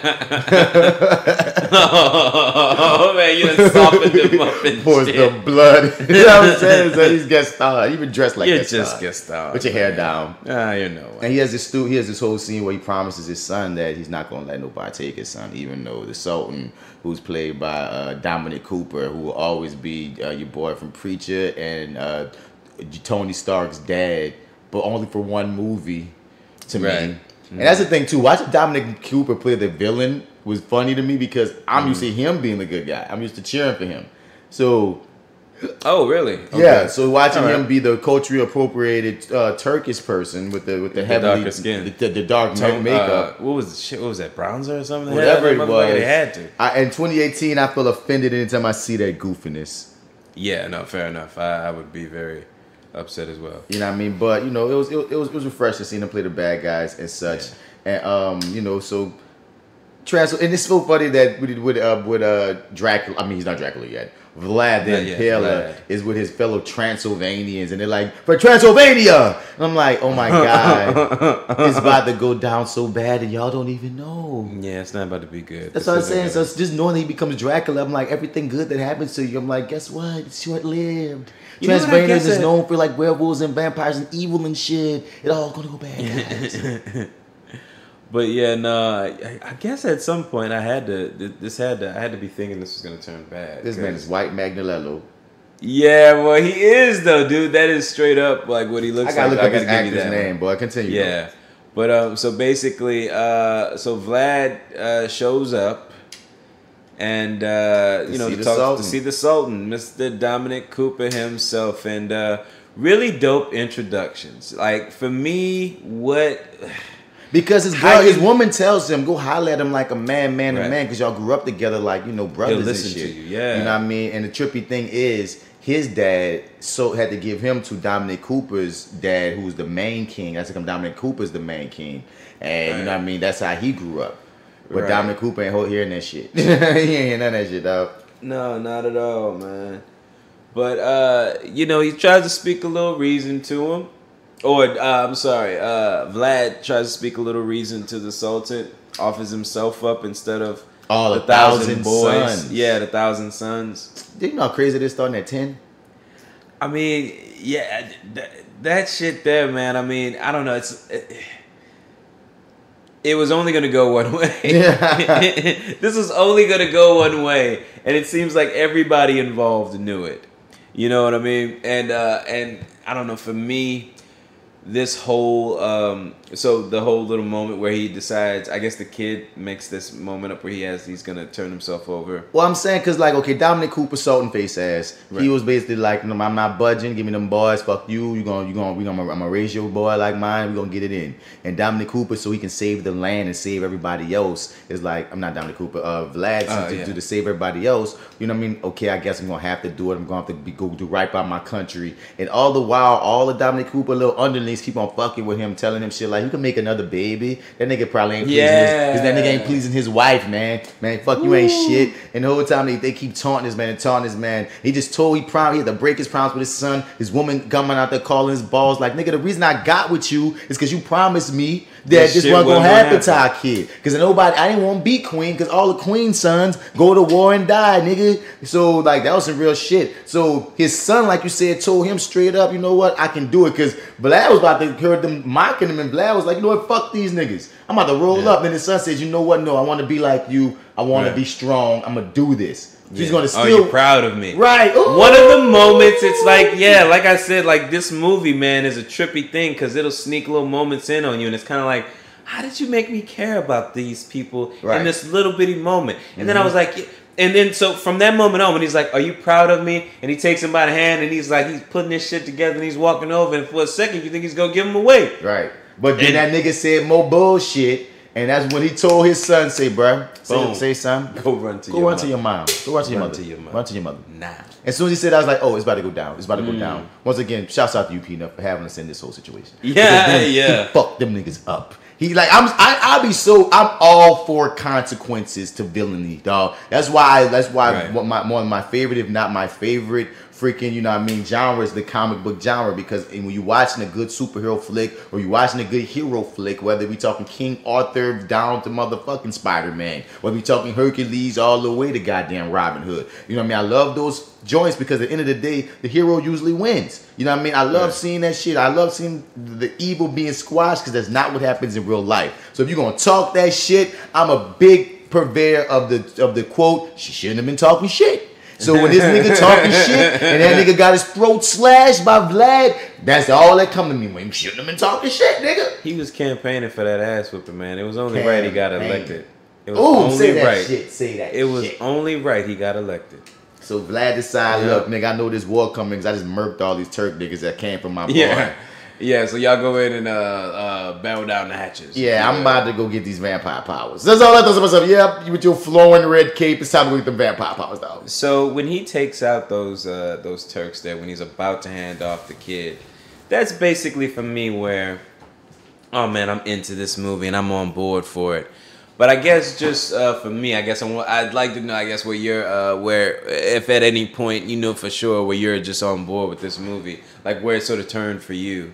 But right now we have. I think for me it was like you said. I think I'm in a big agreement with you where it's when I first saw Lannister Vampire. And I was like, oh, okay, we're doing this for real. Like that's what sparked my interest. I was like, oh, okay, that was interesting.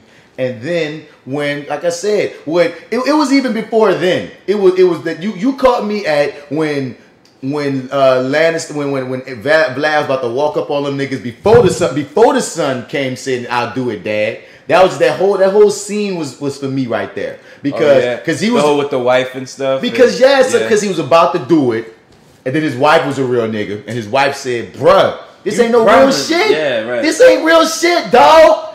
And then he was like, "You know what, bruh?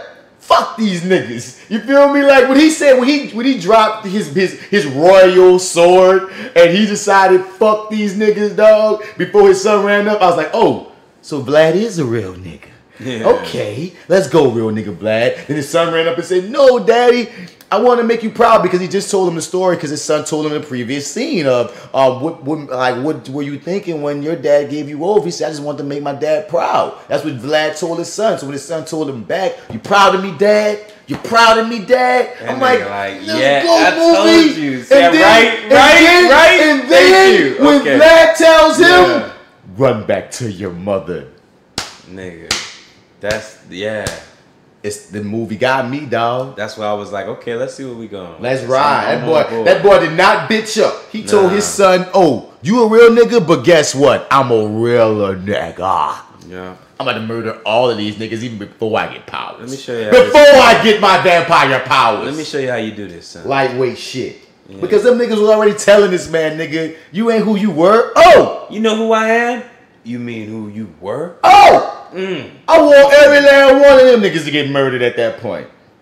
So he go visit. You was already talking. How you about to go visit Lannister Vampire again? Yeah, he goes in there, and I mean, like, yeah, for me, man, this is where the story gets propelled. We're hoping for Like, I'm hoping that like this is all a big, huge success. But basically, he goes in, and Lannister has to size him up a good bit there, and he says that he smells hope on him instead of fear. Now I want to take it back before then. So when he rolled up in that bitch, Lannister vampire going, "Oh, you came back. Most niggas wouldn't come back. Yeah, you came back, huh, nigga? Most niggas would die." I was like, it just was once again. If we like this movie should be not only called Dracula Untold, it should be called Dracula: The Trials and Tribulations of a Real Nigga. Because he kept getting his real nigga status tested, son. Oh, yeah. First at the top of the movie, when he rolled up in that vampire cave and then Tywin Lannister vampire and like say, "Oh, you a real nigga, you pulled out your sword." Then the King's men come up on them and say, "You gonna up them boys." And then it's like, "Oh shit, I'm testing your balls again." Then when he saw the king basically bitched him out and said, "I'm coming for them balls, boy." Then he killed the king. Like every step of the way, somebody's trying to see if Vlad is a real nigga, dog. And this is another moment of that. My favorite line from Lannister is, "Your silver, put it away. It offends me. It offends me. Put it away." Oh my God. Oh shit. Dog, I swear to God, son, I'm learning that vampire stuff media has some of the best language, dog. Like D-Mac, I'm not on this show yet, but I'm about to get on it. But D-Mac is in the Castlevania. And on Castlevania, man, at one point Dracula talking to some chick, and this chick pisses him off, so he want to talk to her in private. So what he tells her is, "Attend me." I said, "Oh, I'm gonna start saying that shit, motherfucker. Attend me. Hey, attend me." That almost sounds sexual too. Come on, attend me. But yeah, this was one of those moments when your boy, like you said, Vlad had that silver ring, and the boy told him, "Oh yeah, cloak it. Get that shit. It offends me." I love that line. Whole exchange. And another thing Lannister Vampire did that I really fucked with, aside from one part he left out, for the most part, he told Vlad the scope. When Vlad was like, "I need the power to kill my enemies," he said, "All right, but this what you gonna be. This what you gonna be sacrificing." And I'm fucking with you because I've been looking for a nigga with some big ass balls. I needed somebody just like you. I needed with the will, with the strength, with the power, with the confidence. Dog, he basically said I needed a real nigga to come through. Yup. But he let him know you gonna wind up killing everything that you love. You're gonna lose everything. A bunch of bullshit gonna go down.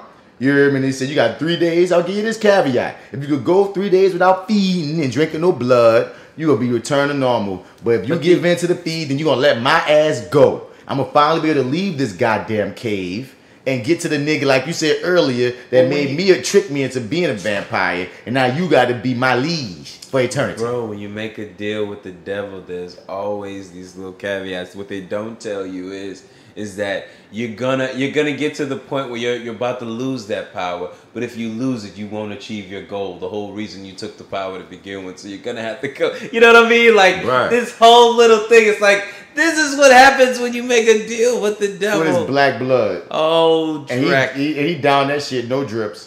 Oh, hell yeah. He down that blood. Oh yeah. And I'm like, needed and wanted the power. But people, son, mainlined. Back to my situation of consequences, and he shouldn't have been talking shit. Vlad talked some shit to Lannister Vampire. Lannister Vampire said, "Dog, you gonna be mine after them 3 days." He said, "It's gonna be my pleasure to disappoint you." Yeah. And I said, "This movie called Dracula, bruh. We all know how this ends." Yeah. Like, you know what I'm saying? Why you talking that shit? But you're legendary, bruh. I said this off mic after we watched the film, son.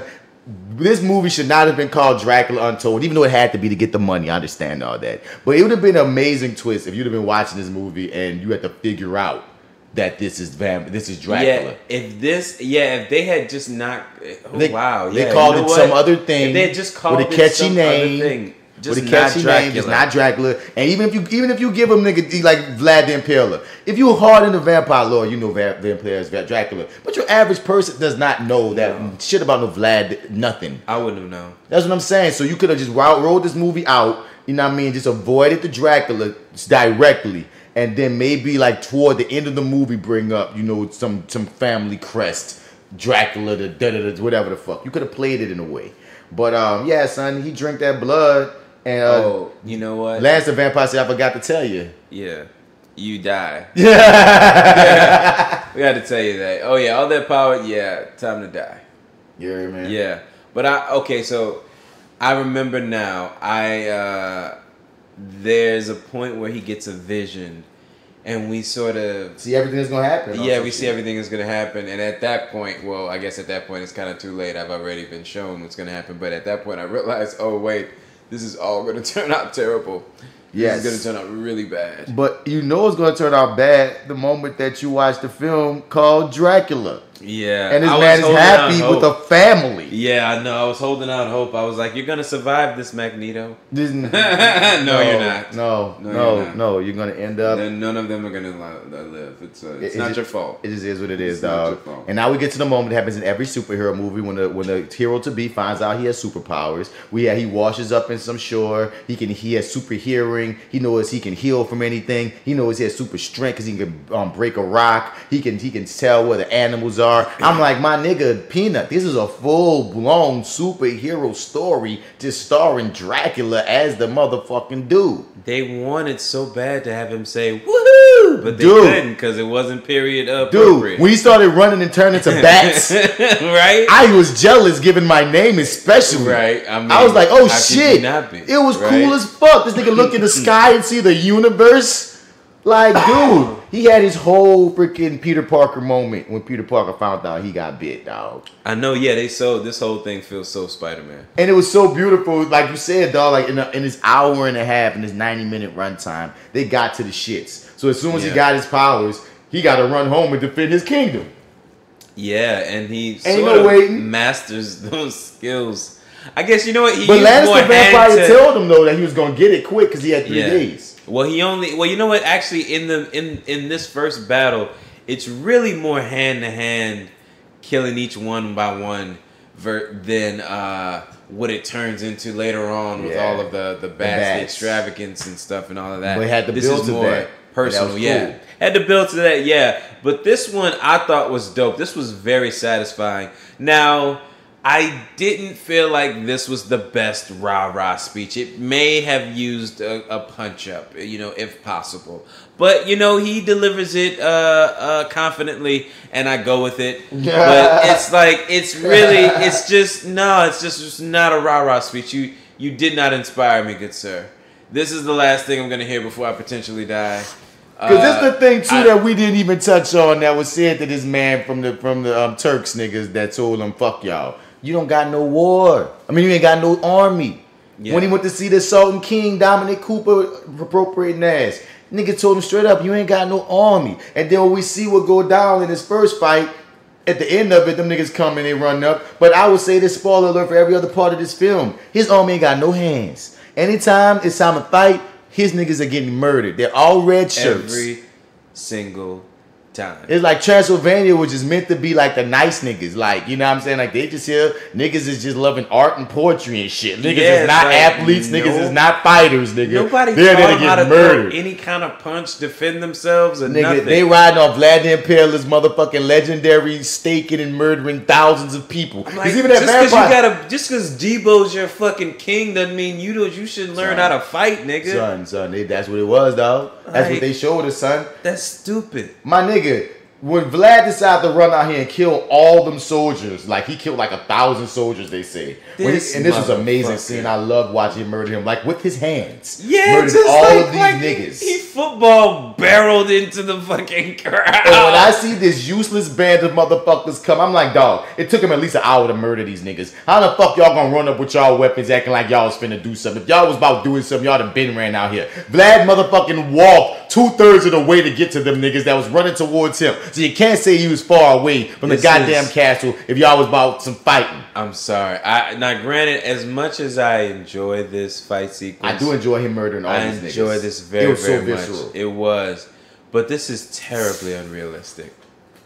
I just feel like that, like the way there's too much space in between this. Like, the point is to kill him. He's gonna kill us all anyway. They're all dying. The point is to crowd up on this motherfucker. Even if he turns into a bunch of bats and appears over there, there's a big another crowd right over the fuck over there. Why is there so much goddamn space? And y'all have all these long distance weapons and nobody's using them as a group. It's like, what are we doing? Like, this is ridiculous. This motherfucker's looking around trying to decide who to go to next. This is not realistic, but it's hella fun. I'll say that. It's great. I'm sorry. No, it's terrible. I hate it. Yeah. Oh my God, you're being saved by this drink exploding. Sorry, go ahead. So, like, just to be transparent, ladies and gentlemen, I opened up this energy drink that I had got out the freezer. So, of course, you know when you push it in the freezer. Y'all know, black folk, you put it, I couldn't wait.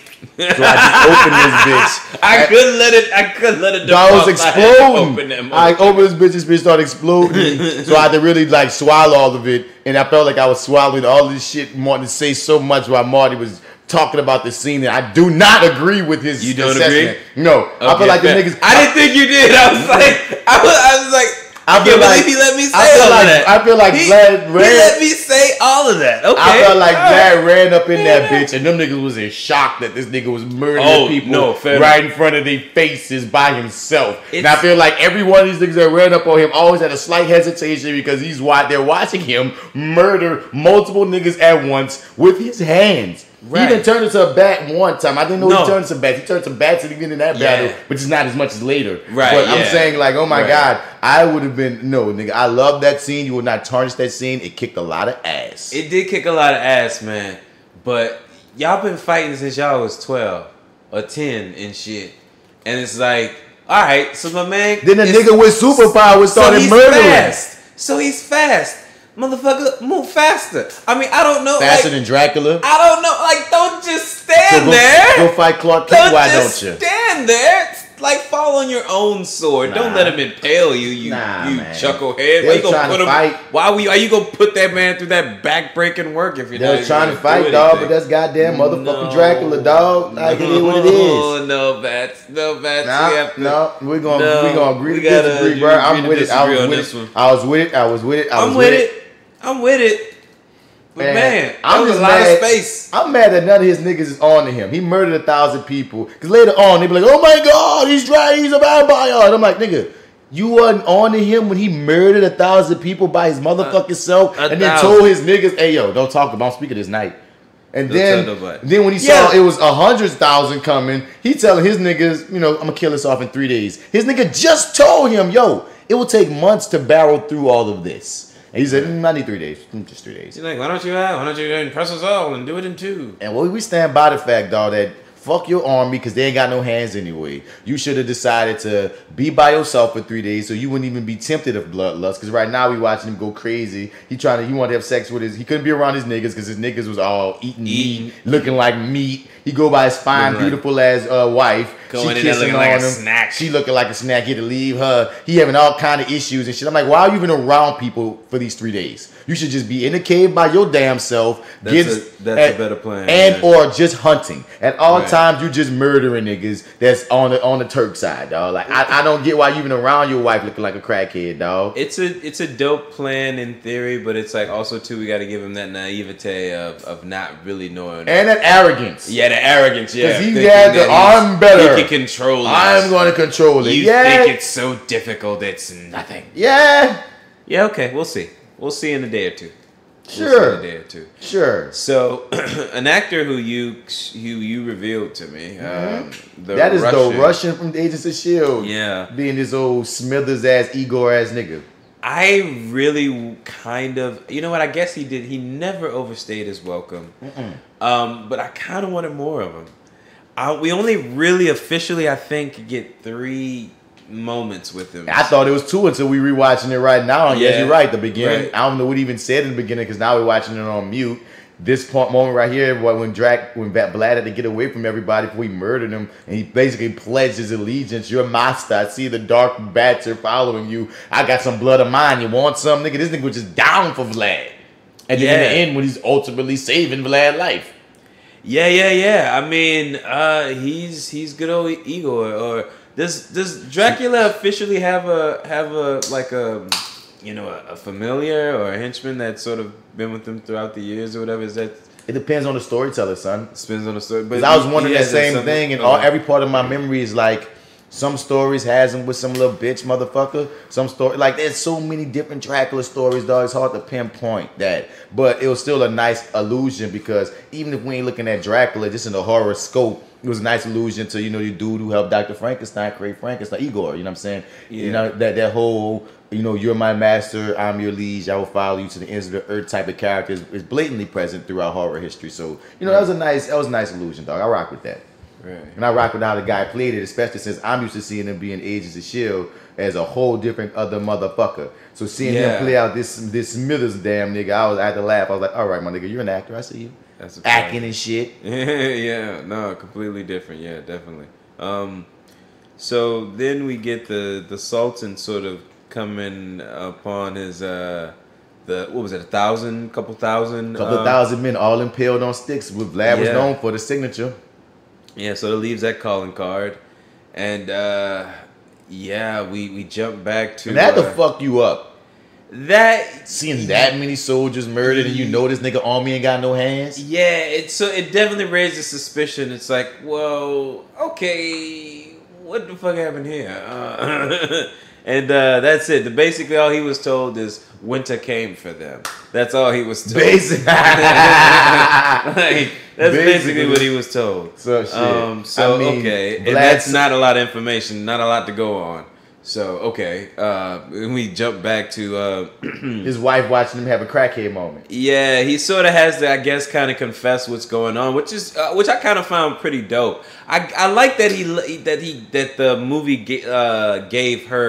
let her be his confidant, and like he didn't have to lie to her. He actually was completely honest with her about, look, hey, I had to fucking make a deal with the devil, and this is what the consequences were, blah blah blah. And she's kind of ride or die, which I kind of dug. Real. You know what I'm saying? Granted, she's doomed. Yeah, but I mean, because the movie's called Dracula. The movie's called Dracula, but I do like the situation that I mean, he had to tell at that point. Silver is burning his skin. He having crackhead withdrawals. He can't go out in the sun. Well, he didn't have to be lying there with it on his chest. It's sort of like that. That's sort of like, please find me. Begging for help, if you will. Just like an addict, if you will, begging for help on the bedroom floor. Yeah. Oh, you're so secretive. But sir, he at least breaks down if you could just withstand it for the next couple of days. Yeah. You know what I'm saying? I just need your ass to go to this monastery and shit. You know what I mean? And just let me handle it. Or, basically, I can't carry all of you motherfuckers. And it's going to take you all, a lot longer. To get where I need you to go. I turn into bats. Yeah, y'all go there and I'll meet y'all there. It's only going to take me 5 minutes. And especially since the sun up is not good for me. Yeah, not good for me. Not conducive for my condition. So by the time the sun go down, they get ambushed by the Turks, and it's time for them to kick more ass in another epic ass-kicking superhero slugfest. Or as I like to call it, a slaughter. Slaughter, yeah. Yep, once again. I'm just happy to see him slaughter all these niggas, dog. I'm here for every one of these fight sequences when he fucking these niggas up. Period. Yeah, this one seemed pretty short-lived and he seemed so late. It's if the sun a lot of people died that I didn't expect. Right? And it felt like, bitch, nigga, you only saved your wife, really? Yeah, you really didn't do very much for the rest of the community. But thank you so much for saving your wife and whatnot. Couldn't save that, which I did appreciate the best friend. I'm sorry to see him go with so much movie left. And I had to laugh at the fact that your partner is your best warrior and he ain't got no hands. He had more hands than everybody else that he got too. Holy shit! Was that the way that we were supposed to take that? That's not how we were supposed to look at what happened. You saw him kicking all the ass. He fought 3 niggas at once, and then that other nigga wound up murking his ass after outclassing him. And I'm like, damn, that's like the best of your niggas, and he got beaten trying to take. Remember, I trusted my wife and child to you, and you got your ass whooped in front of him and murdered. But the Impaler, I feel like he was teaching them gardening classes and stuff. He wasn't teaching these folks how to fight. That was the best guy. I mean, he said all I wanted was peace after all my impaling. I got this good heavenly pussy, and I don't want any of that negativity my way. Me becoming a vampire was the most negativity ever. And this nigga, after murking his man partner, decided to try to throw his wife over a ledge, which I guess was a little foreshadowing. Yeah. Okay, fair enough. Yeah. So that sort of happens, and he comes to save her. He saved her, dog. I don't know. This is sort of, how do you feel about at the end of the day, this was all for naught. I mean, you don't know that at the time. And you don't know it at the time. It's not very long before you find out, though. I mean, you don't live very long without that information. But yeah, in the moment you don't. But it's like, but just in terms of, well, no. I mean, I didn't mean to say it in that way. I just meant to ask, sort of in terms of spectacular. This isn't really one of them. I like this scene too, though. Maybe I'm just. I like the scene. No, I like the scene. But in terms of, I don't know, it just wasn't that spectacular. He just kind of. He saved his wife. The dude jumped over the fucking ledge, pretending to be dead, but he was good. His son saw him vamp out. But I love the fact that the best friend, and he's like, right before he about to tell him something important, the friend dies. But I thought it was cruel, because what did he say? He's like, hey, listen. And then the nigga dies. So I'm like, oh shit, did you want me to listen for death, nigga? I don't know what happened. I think Ricky got shot. Right before we're about to say something important to you, you die, man. Yeah. Tragedy. Yeah. And what I do like, much like the mother, the son was very accepting of his dad being a vampire as well. Like, his son at a point was even like, you did it for the people, right? You did it to save us. Well, dad, it is what it is. Yeah. You know what I'm saying? Yeah. I really dug all of that. And then, at that point though, it's, oh man, you're right. Yeah, it's just gonna end badly. It's like it's going in your favor way too much. It only works out unless you're up against something. Even then, that's tragic. But we got a good old snitch Friar Tuck. So that's when. So after after the Sultan find out that nigga can murder a lot more of your people, and the Sultan get his niggas riled up to be like, look, we about to go up in there, and you fear this legendary shit happening. He blindfolds everybody so they can't see anything, so they can't be afraid. I don't know if that makes much sense, and I don't know how they was walking that many miles blindfolded. And I feel like he sold them a bunch of bullshit. I feel like he did that so he could hide amongst them and they wouldn't know. I don't know, dog. Do you think? I didn't take it as that. Because like you're automatic, you have to protect him if he's there. But if you don't know he's there because you're blind, son, he the only motherfucker wearing this loud ass gold goddamn armor. I'm gonna see what a Sultan is at all times. Well, no, because remember he's wearing the regular stuff because he pulls the trick. He's not wearing the big gold stuff in the. Maybe I didn't catch it. Remember, because when he attacks the dude, he thinks is the Sultan. And he's like, where's the Sultan? And the Sultan is standing with the regular soldiers, dressed like the regular soldiers. I guess that's what it was, dog. They got that one off me. Yeah, I did not take it in as that, but I see what you're saying now. I'm stretching. I don't know, but I'm just saying because he told them niggas some bullshit to get them ready to fight a vampire. Yeah, it's like this is a bullshit. Like just like dude, I'm sorry, nobody really has a rousing speech for the troops in this movie. Like Vlad, unfortunately, he gets it out, but he doesn't really rile the troops. But then again, he didn't intend for them to do anything apparently. So at all. It didn't matter what he told them. He's just like, hey, I'm sorry, y'all. I got us into this mess. Give me about 10 minutes. I'll take care of it. All right, I got it. Y'all wait here. Give me 10 minutes and then y'all come out. Bathroom break.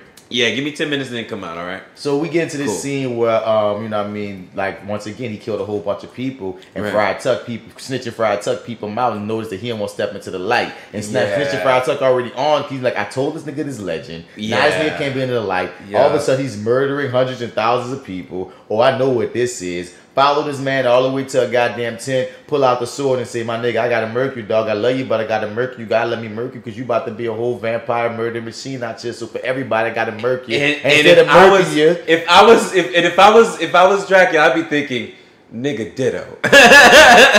Nigga ditto. I've got to kill you. Or how about you could kill me after I stop the Turks?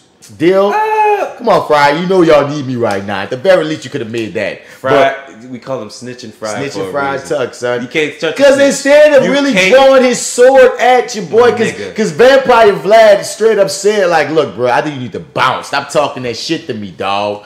I'm trying to spare your life. Instead of fighting, he's snitching. He hit the fucking sword into the goddamn cloth of the tent so the sun could hit all the goddamn Vlad's skin and so everybody could see that he's a vampire monster. But it doesn't take the crowd long. The thing that I think is quite comical is that it takes everyone 5 seconds to decide that this motherfucker must die. If that. One motherfucker says it, and it seems to infect the entire people. Like, people who weren't even there to see what happened. Right. Just show up with torches. Burn in them. broad daylight. Burn them. You bastards. All Burn of you. them. Yeah, I would be pissed. And that's why I was riding with him. Is he a better man than you or I, or just I? Cause but hold up, I'm like, somebody got to answer for this. But Who's the didn't first know. motherfucker with a torch? Son. His beautiful woman brought him down. Okay, because when he walked out of that goddamn tent that they all torched down, he was on one.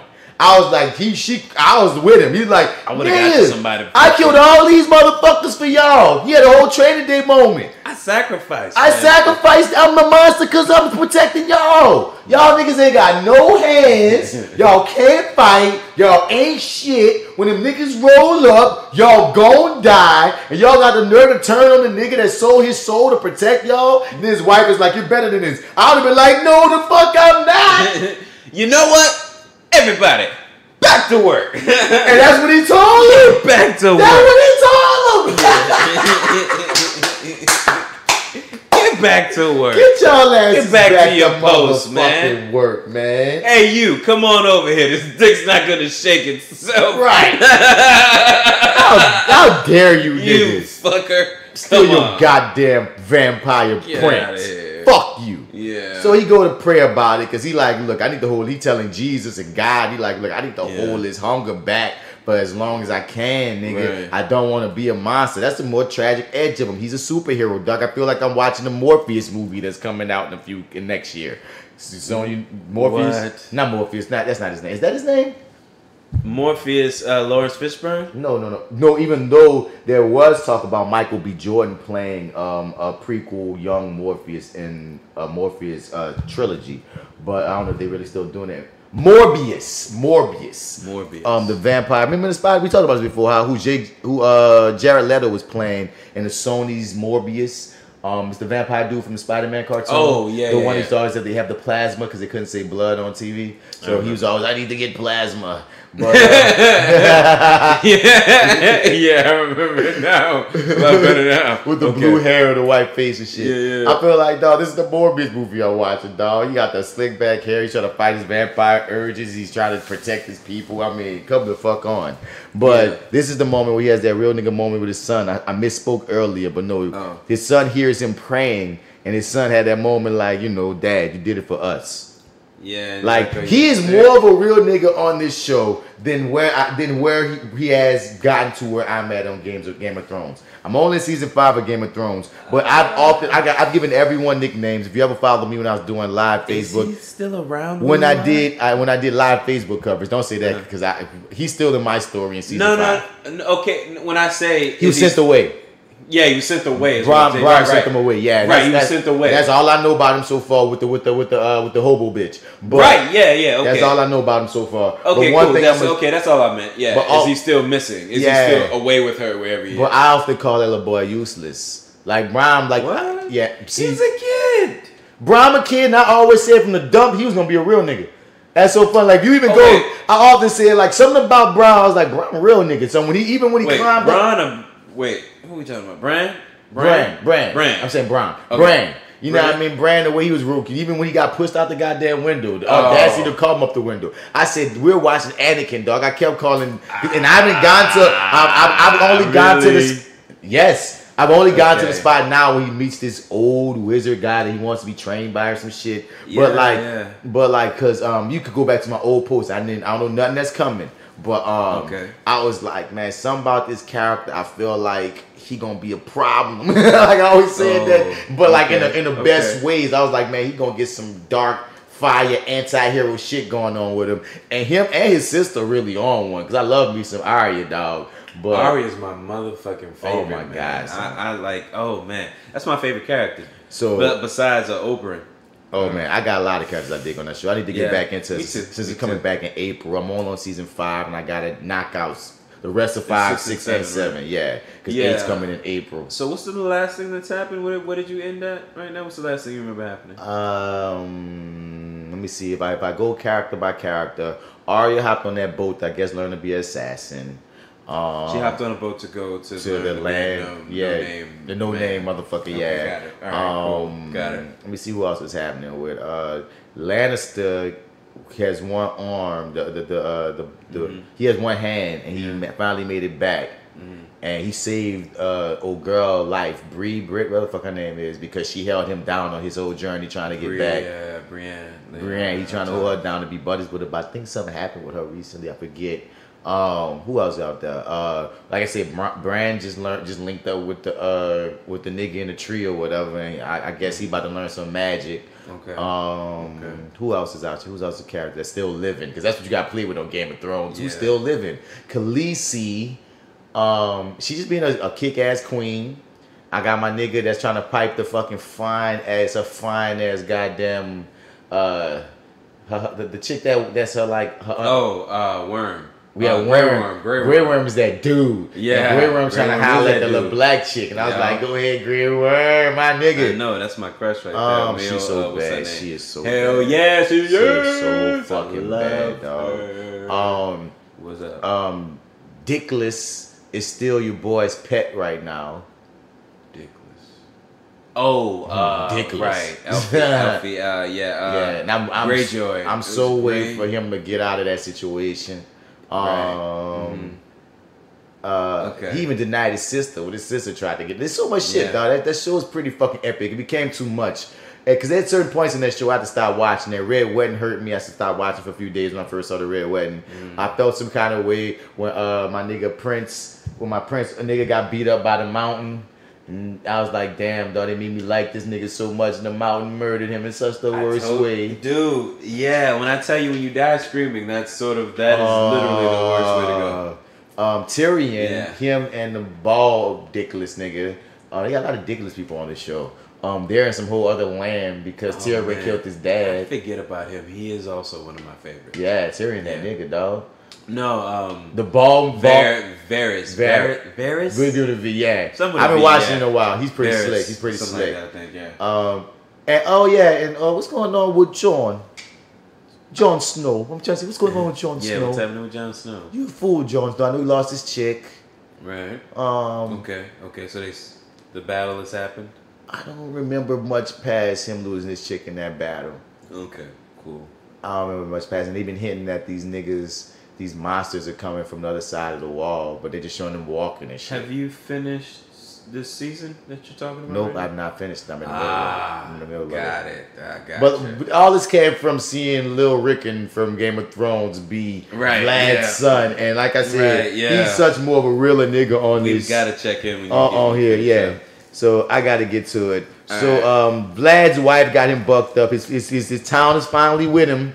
And... he got the power of the bats. Reluctantly. I mean, what else gonna happen? Dracula gonna kill y'all. Yeah. But anyway, look at them looks they giving him. I'm trying to help you, you bastards. You stupid niggas. But Vlad decided to go up to the top, and he got the bats doing all kind of shit that I didn't even know he could do with the bats, though. He called like every bat in the world like it was Captain Planet time. I mean, every single goddamn bat. And he made hundreds of thousands of bats just bang on the fucking Turkish armies, nigga. I was like, God damn. Like it was all the. Well, you know. Now that I'm remembering it now, because Charles Dance or Tyrion Lannister did tell him that he would have control over all the creatures of the night. Which was dope. Yeah, but like, who knew that this was gonna happen? So this is where it turns into this full-fledged, if not already, superhero movie. It was superhero the moment he got them powers in Mercury. That's superhero. Fair enough. This is him just flexing. This is full tilt boogie into it now at this point. Yeah, just flexing. I can make these fucking bats do Cirque du Soleil, nigga. Like, you know what I'm saying? He do whatever the fuck he want with these bats. Yeah, like brutal Cirque Soleil. Dude. But I don't care how blindfolded you are. Them bats was coming and slamming and jamming. They was doing suplexes on these niggas. Them bats was on one, dog. Like, I don't know what meth you gave these bats, nigga. But I really felt like I was watching Batman Begins again, but he was making Bruce look stupid. Because he said, I got more bats. I had more. You thought that was a lot. No. I got every bat, nigga. And I can see how someone could, like, even watch this on mute, make fun of this part of the movie because it's like, nigga, you do magic tricks. But the epicness of what they wind up doing to these armies, you just gotta ride like, goddamn. It's like, you know what? It's over the top, man. A bad NATO. Yeah, a bad NATO. Nigga. It's so over the top, dude. But you know what? It works, and it's a lot of fun, and it's creative the way that they decided to do this. Now, granted, I wouldn't say it's completely original, but it's definitely unique. Yeah, I thought, the whole twist and stuff too. Like, I remember the first time not really seeing that coming. That the whole distraction of it all, and because of him, because after he sicked the bats on him, he jumped in the battlefield, Merc, and niggas think he was gonna come for the king. Yeah. And basically, there's a whole misdirect where the king is actually disguised as one of the regular soldiers, and somehow survives, because a lot of those fucking soldiers I thought were kind of taken out. I thought that was actually kind of risky to sort of pull the swap-a-roo. They was making sure they was gonna protect that king. They already knew. And these people also had made it inside of Vlad's fortress. And what are they doing up in that bitch? Murking all of his 9 hands having army niggas. And they still made it to the goddamn... They made it to his wife and kid too damn easy to say he the prince, dog. That's how you know them niggas just suck. They're fucking awful. And this nigga gut punched this man's wife, got her hanging over a ledge, captured his goddamn son, and he tried to go to save her, but you know. This whole thing, which we all, I guess, know at this point is inevitable. But he does manage to, I guess, take one of the guys out but we see because the sun is coming up, so his powers are also draining. His powers are draining, but we see Vlad's wife as she's sort of struggling to keep her grip. We see her fiddling with these rocks that are sort of unstable, if you will. So, I mean, it's only a matter of time before that goes out. And as we see it, like Bats called it earlier, it's the Spider-Man, Mary Jane. Like, there's a ton of... This movie literally rips off Spider-Man a few times. In so many ways, A few times, it really does. A few times, man. And this is Dracula Homecoming. Dracula Homecoming. It's just, it so rips it off. But you know what? Okay, cool. But so we get this long sequence, and is it effective for you? Now, I'm gonna say this about this sequence, dog. Mm-hmm. They're lucky that I am giving them the caveat that he couldn't catch her falling because the sun was coming up, right? Because they don't necessarily say that. They showed that, and I'm riding with it. But I totally can understand as well if somebody had a gripe with, nigga, you Dracula, you got all these superpowers, how come you couldn't catch her in time? How come you couldn't even send your bats? You just made your bats do Cirque du Soleil. How come you just get a swath of bats to just come up under her, like... So so another caveat also I'll give to it in addition to that is that at this point his powers are not fading just because the sun is up. They're fading away for good because it's the last day. Yeah, I forgot that part. Yeah, he's so fed. It's like he probably literally had nothing left. Him making it to the ground was probably the last of his powers. Yeah. He was probably going back to normal at that point. And I was surprised with like his woman hit the ground, but she had one more gasp of life left. I was surprised with what she told him. I mean, you gotta give this fucking... No. I wasn't surprised, dude. I saw this fucking coming. Like, the minute she fell. But I was like, the thing that I was just tripping about is that... She living still. Yeah. How are you still living? You should not be... exactly what the fuck happened to where you're not just... But they didn't show us... You know what I'm saying? They didn't show us what happened. They showed us an actual impact. Like, they showed us... They showed us see her hit the ground. No, not see her hit the ground. We saw them hit the ground. And we saw off camera what happened when they hit the ground. So maybe he slowed down her velocity. Okay. But you know what? This is one of them. Because we just saw her. Go see the special man. We just saw her. I will go see the special man. In his arms. That's it. I will go see the special man on this one. Let him have it. I'm going to let him have that. Let him have it. But I'm going to just want, because that's the thing.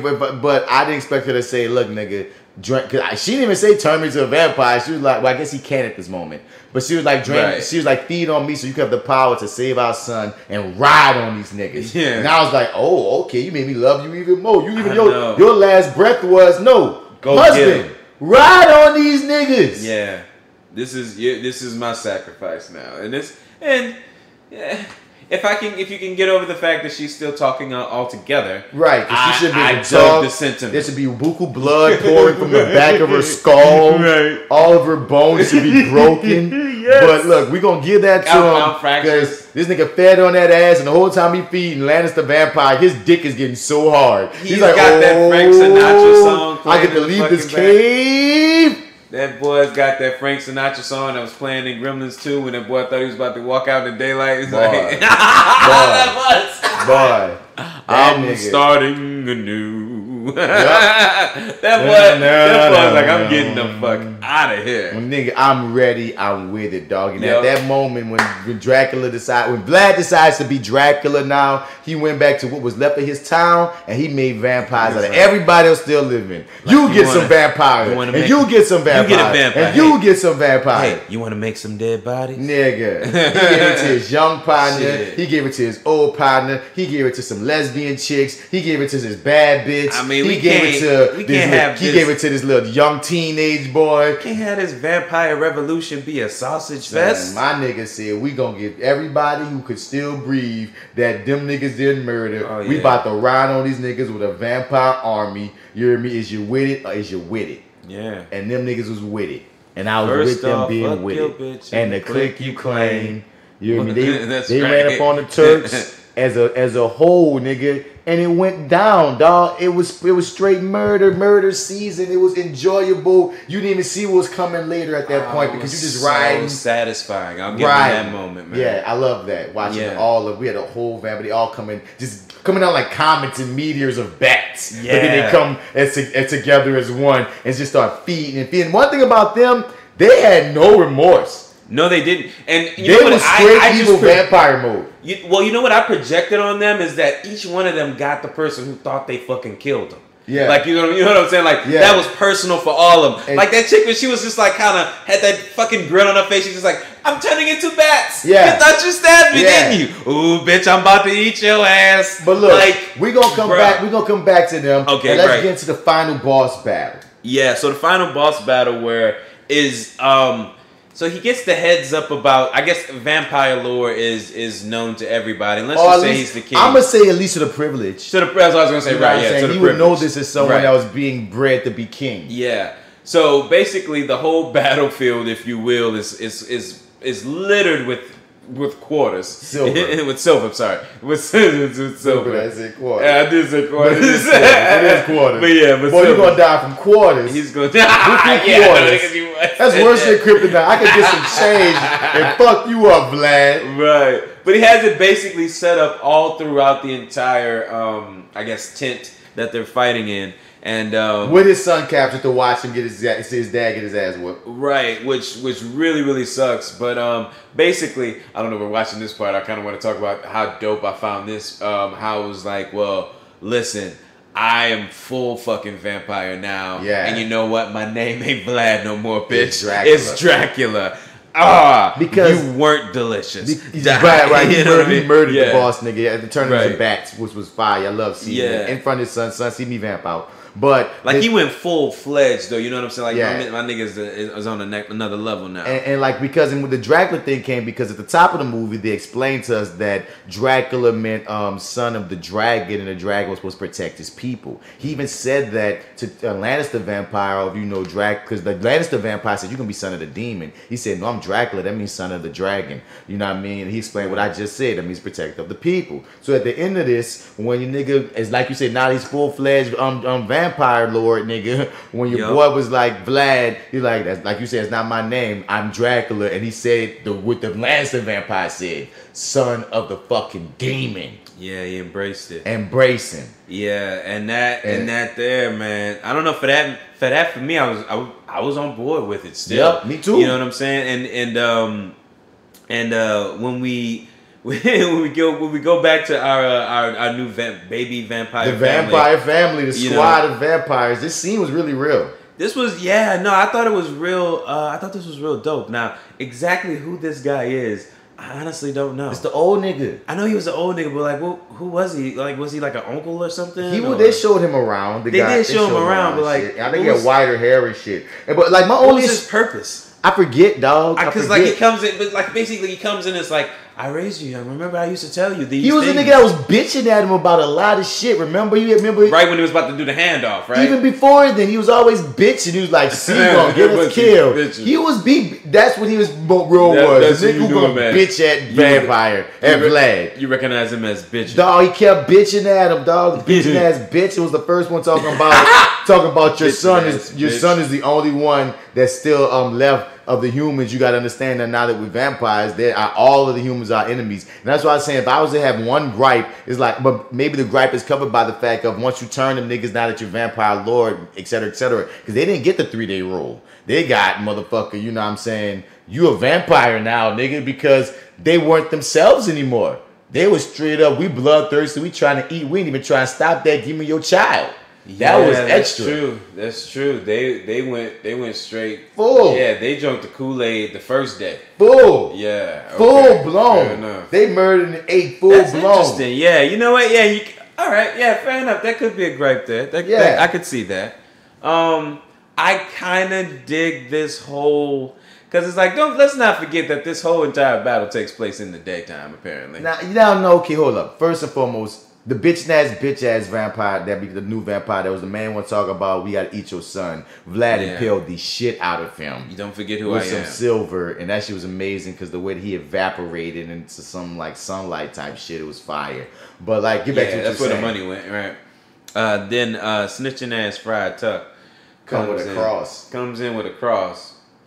And is gonna take the kid, and I'm like, okay, yeah, so this all makes sense. Now the kid will go with him, and Dracula will go live on and do whatever he's gonna do. That's what you think is gonna happen, That's right? what you think is gonna happen, yeah. And then they throw you for a loop because instead, Papa Dracula, who, let's keep in mind, ladies and gentlemen, I forget who mentioned this first, but he could have done this the entire time. No, this is what pisses me off. See, when you say you dig this part, I dug it one. Dig it, yeah. Okay, I loved and hated it. This is what I hated. Okay, I love that the friar was still around, and the friar was the moral compass. He came and said, "I gotta take the boy. He can't ride with you vampire niggas." Right. I like that was perfect timing. I like that happened. What I didn't like is when friar niggas. Not only where were you all this time, you came with that cross, and I'm saying that one cross, you have like at least 20 niggas around you. They could have jumped and ripped that shit up off you. But I guess I gotta ride with that. But everybody likes to have space when there's a battle about to happen. They need space in between them. Not in reality. That blew me more. If that fight scene blew you with the space, that one little feeble ass old man with that goddamn cross with all 20 of these superpowers, we could turn into bats ass niggas. All of a sudden being afraid of this frail motherfucker with a cross. Right. I was blown. Yeah. And I'm like, my nigga, so been training you since you was a child. Oh man, he moves so fast. Maybe did I see him turn into bats way over there? I don't know. He's right in front of me now. But I should be trying to stab him. But I'm looking. Come on, son. I'm looking. And it was a great scene between father and son when his son was crying because after everything that happened, I watched my mama die in front of me in the most horrible way. We went through all these things. The way his son was crying. Once again, Lil Useless from Game of Thrones was so much better here. I loved it here with him, dog. And while he was getting pulled away from his father. But then we get to this big thing that blew me in this scene that we get to. It was all taking place in the day. Right. And then they pulled the trick. We forgot that he covered the sun. Yeah, he has the ability to take, control storm clouds, and just block out the sun. Because that was a G-ass moment that we didn't mention at the top of that first fight, where his ass came with the lightning all around him, like fucking Lord Raiden. Looking like Lord Raiden, walking up all these niggas with all that lightning and shit. It definitely was Mortal Kombat. Straight up. So, like, the whole fight with the vampire family eating up all these niggas, we forget attack took place in the day because he covered the sun with these fucking clouds. So, as his son is being taken away by the friar, he lets the clouds go and lets everyone get murdered by the sunlight, including himself. But the thing that... as we thought. But what blew me is this. Why you made that friar nigga go through all that shit with fearing for his life with that little feeble-ass cross? When the moment you saw the friar coming to take your son, you could have been like, all right, hit the lights, hit with my son, y'all good. Yeah, he could have. He could have been hit the lights. He could have, definitely. That would have, nigga. I mean, that was a minor gripe, but I felt the way. They didn't even get that far away when you did hit the lights. It's not that they got to safety, then you hit the lights, and it's not that the lights would hurt them anyway. One might argue, did they even get a chance to move at all? Dude. Like, beyond a couple of feet, maybe? The way that you had to fucking... Do we call that moving? So you had to back off all these niggas when you could, as soon as you saw there was somebody to give your son to, hit the lights. Right. Yeah, boom. Agreed, This man. nigga's gonna die. Completely. They won't. My son and this nigga are humans. Yep. We good. Yep. Especially since you left yourself to just die any goddamn way, Vlad. But then we have our good old Russian friend from Agents of S.H.I.E.L.D. come in. Smithers come in and Smithers his way in there. Which you gotta, I don't know, man. Like I say, I like how they used them. I like how they used them, and I wouldn't have minded more. But you know what? I feel like he was. I think that's maybe the way to leave me. Yep, wanting more instead of having too much. Because we leave that scene with all the vampires dying, and like you said, seemingly Vlad as well. And then Smithers rolls up and give him the blood that he denied earlier when he was trying to fight it. There's some good storytelling with that mirror. Yeah. And then he gave him the blood, and that saved his life. And then the movie tells us how his son basically became king because all them other motherfuckers is gone. Right. So he's the next in line up, and he just seemed like he was the boy king. So his son got a good send off, and we see they jump into the future, and Vlad's still living. He vampire Dracula living it up in New York, New York, my lady, and he meets. This woman that looks exactly like his dead wife. His wife's doppelganger. Yeah, her soul has flipped on, and some kind of way he put that stuff. He seemed like a weirdo to us, but he did the stalker magic to get her, interested. It feels so as if there was a plan. Yeah, this feels like such a plan for a sequel. I don't know if it's a plan for a sequel. I didn't take it as that. Did you really like? I didn't take it as that. Like when he's like, now that the games begin, it felt like she was a plant and she was meant to push him in a certain way or be used somehow or something. I like could that. see how it could be made into a sequel. I can see a sequel being made, but I'm not too sold on them made that with the plans of being a sequel. But the part that we skipped over was they had exchanged. The chick looked just like him, and ironically, there's this poem that him and his wife used to always say to each other and shit. That he said to her in the future, and it just so happened to be her favorite poem. I don't know how she knew that bitch. I never heard that thing. Yeah. But it worked. I ain't gonna front. It worked in the film. I could talk my shit and crack my jokes, but it worked in the film. They had a connection, and then they walk off together. So he kind of still got to have his boy's life saved. His boy was a king. He get to meet his wife in another life, and like you said, Lannister still watching them, and you wonder, what's gonna happen.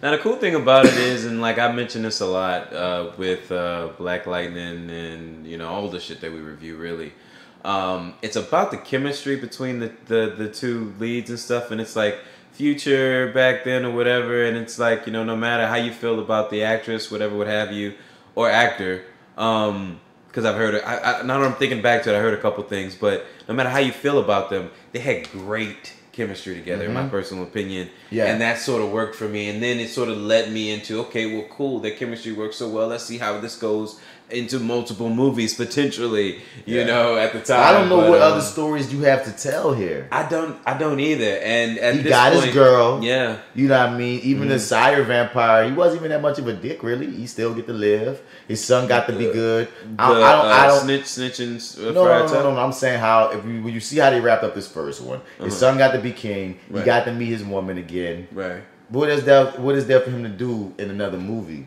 What's the fight? Okay. What's the story? Because we got the whole origin story in the superhero tale, but it still feels like a one-off, like watching V for Vendetta, or watching some of these movies that was just that. Yeah, I mean, it is exactly what you described. A one-off, really. I mean, at this point, but I'm glad he made his money back. I'm glad he made his money back too. I mean, well, honestly, for me, and I still like the thing is.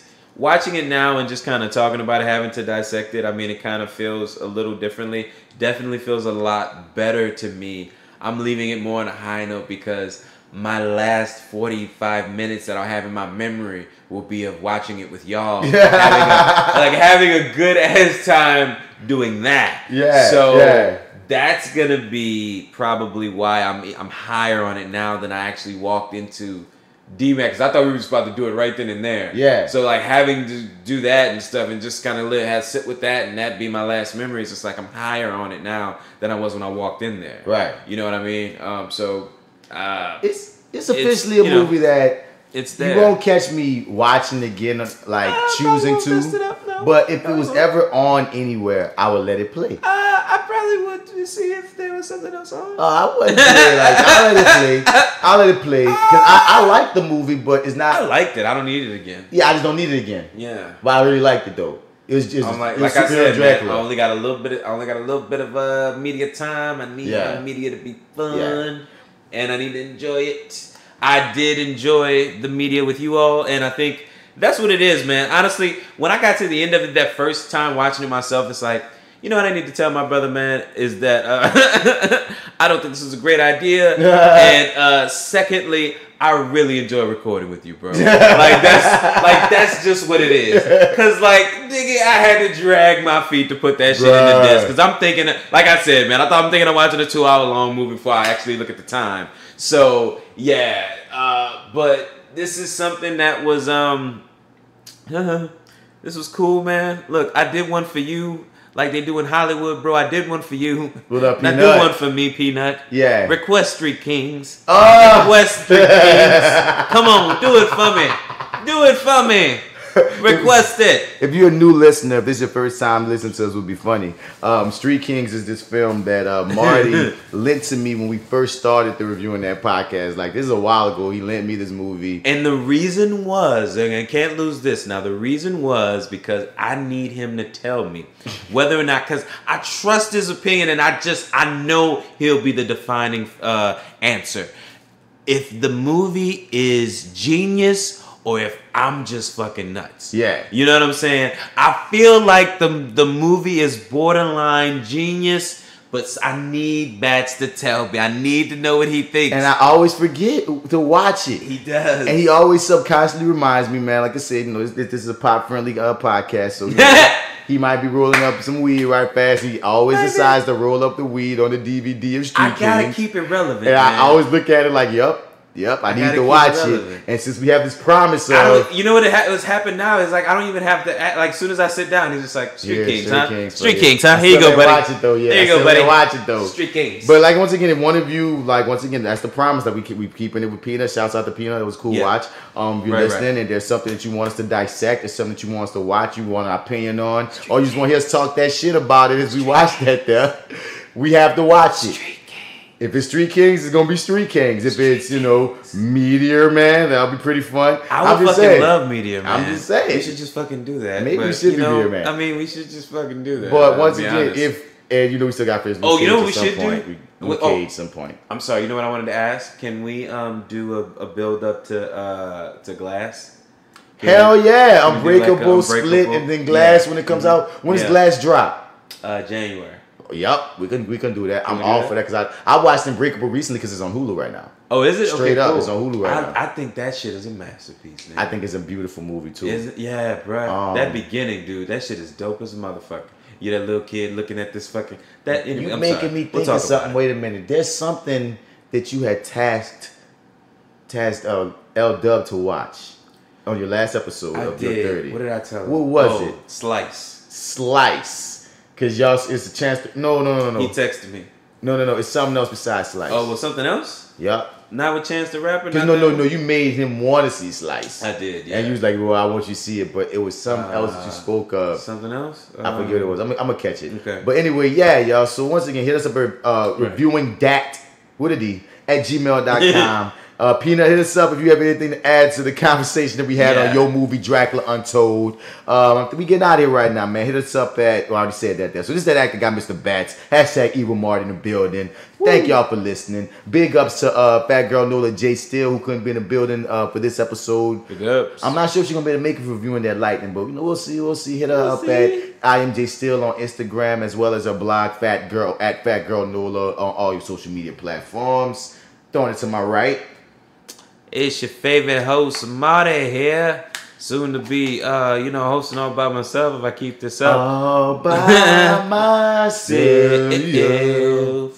Alright, so you can find me though currently, Marty, MartyEdwards 504 on Instagram, Twitter, and Snap at the chat. Also go to lowrainpictures.com, click on the Your30 tab, like, rate, share.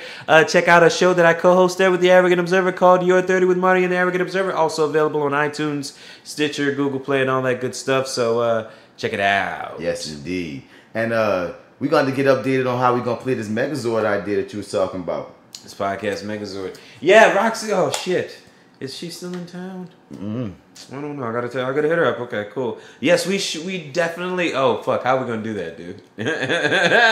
Can we have like 2 units going at one time? Like, could I set mine up similar to yours in this section, and then we just both start them at the same time, or sync it with a clap or something, if you will? And your one is running, my one is running, and we'll just have like 2 separate tracks running at the same time. You think that would work?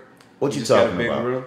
Well, you're talking about. Oh, I'm sorry. You're talking about the actual New Year's show. Oh, I'm talking about the website. Oh, yeah. Okay. I'm talking about the website idea. You talking about having all the podcasts on one site. How to play that out.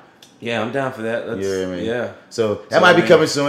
But no, we're gonna have all kind of mics set up when we do like. Oh, okay. My bad. When we do the end of the year, because we're gonna do end of the year like big podcast with Your30, FlyWithBats, Roxy's Way, and On the Lake podcast. Apparently, we all gonna be getting up, or members at least from the podcast that can be there at that time are gonna get up, and we have a lot of microphones going. Right. Yeah. You dig? But I think that's it for this episode filming. I think that was all the shout outs and everything and all that. Till next round, guys. Heard. Peace out. Yep.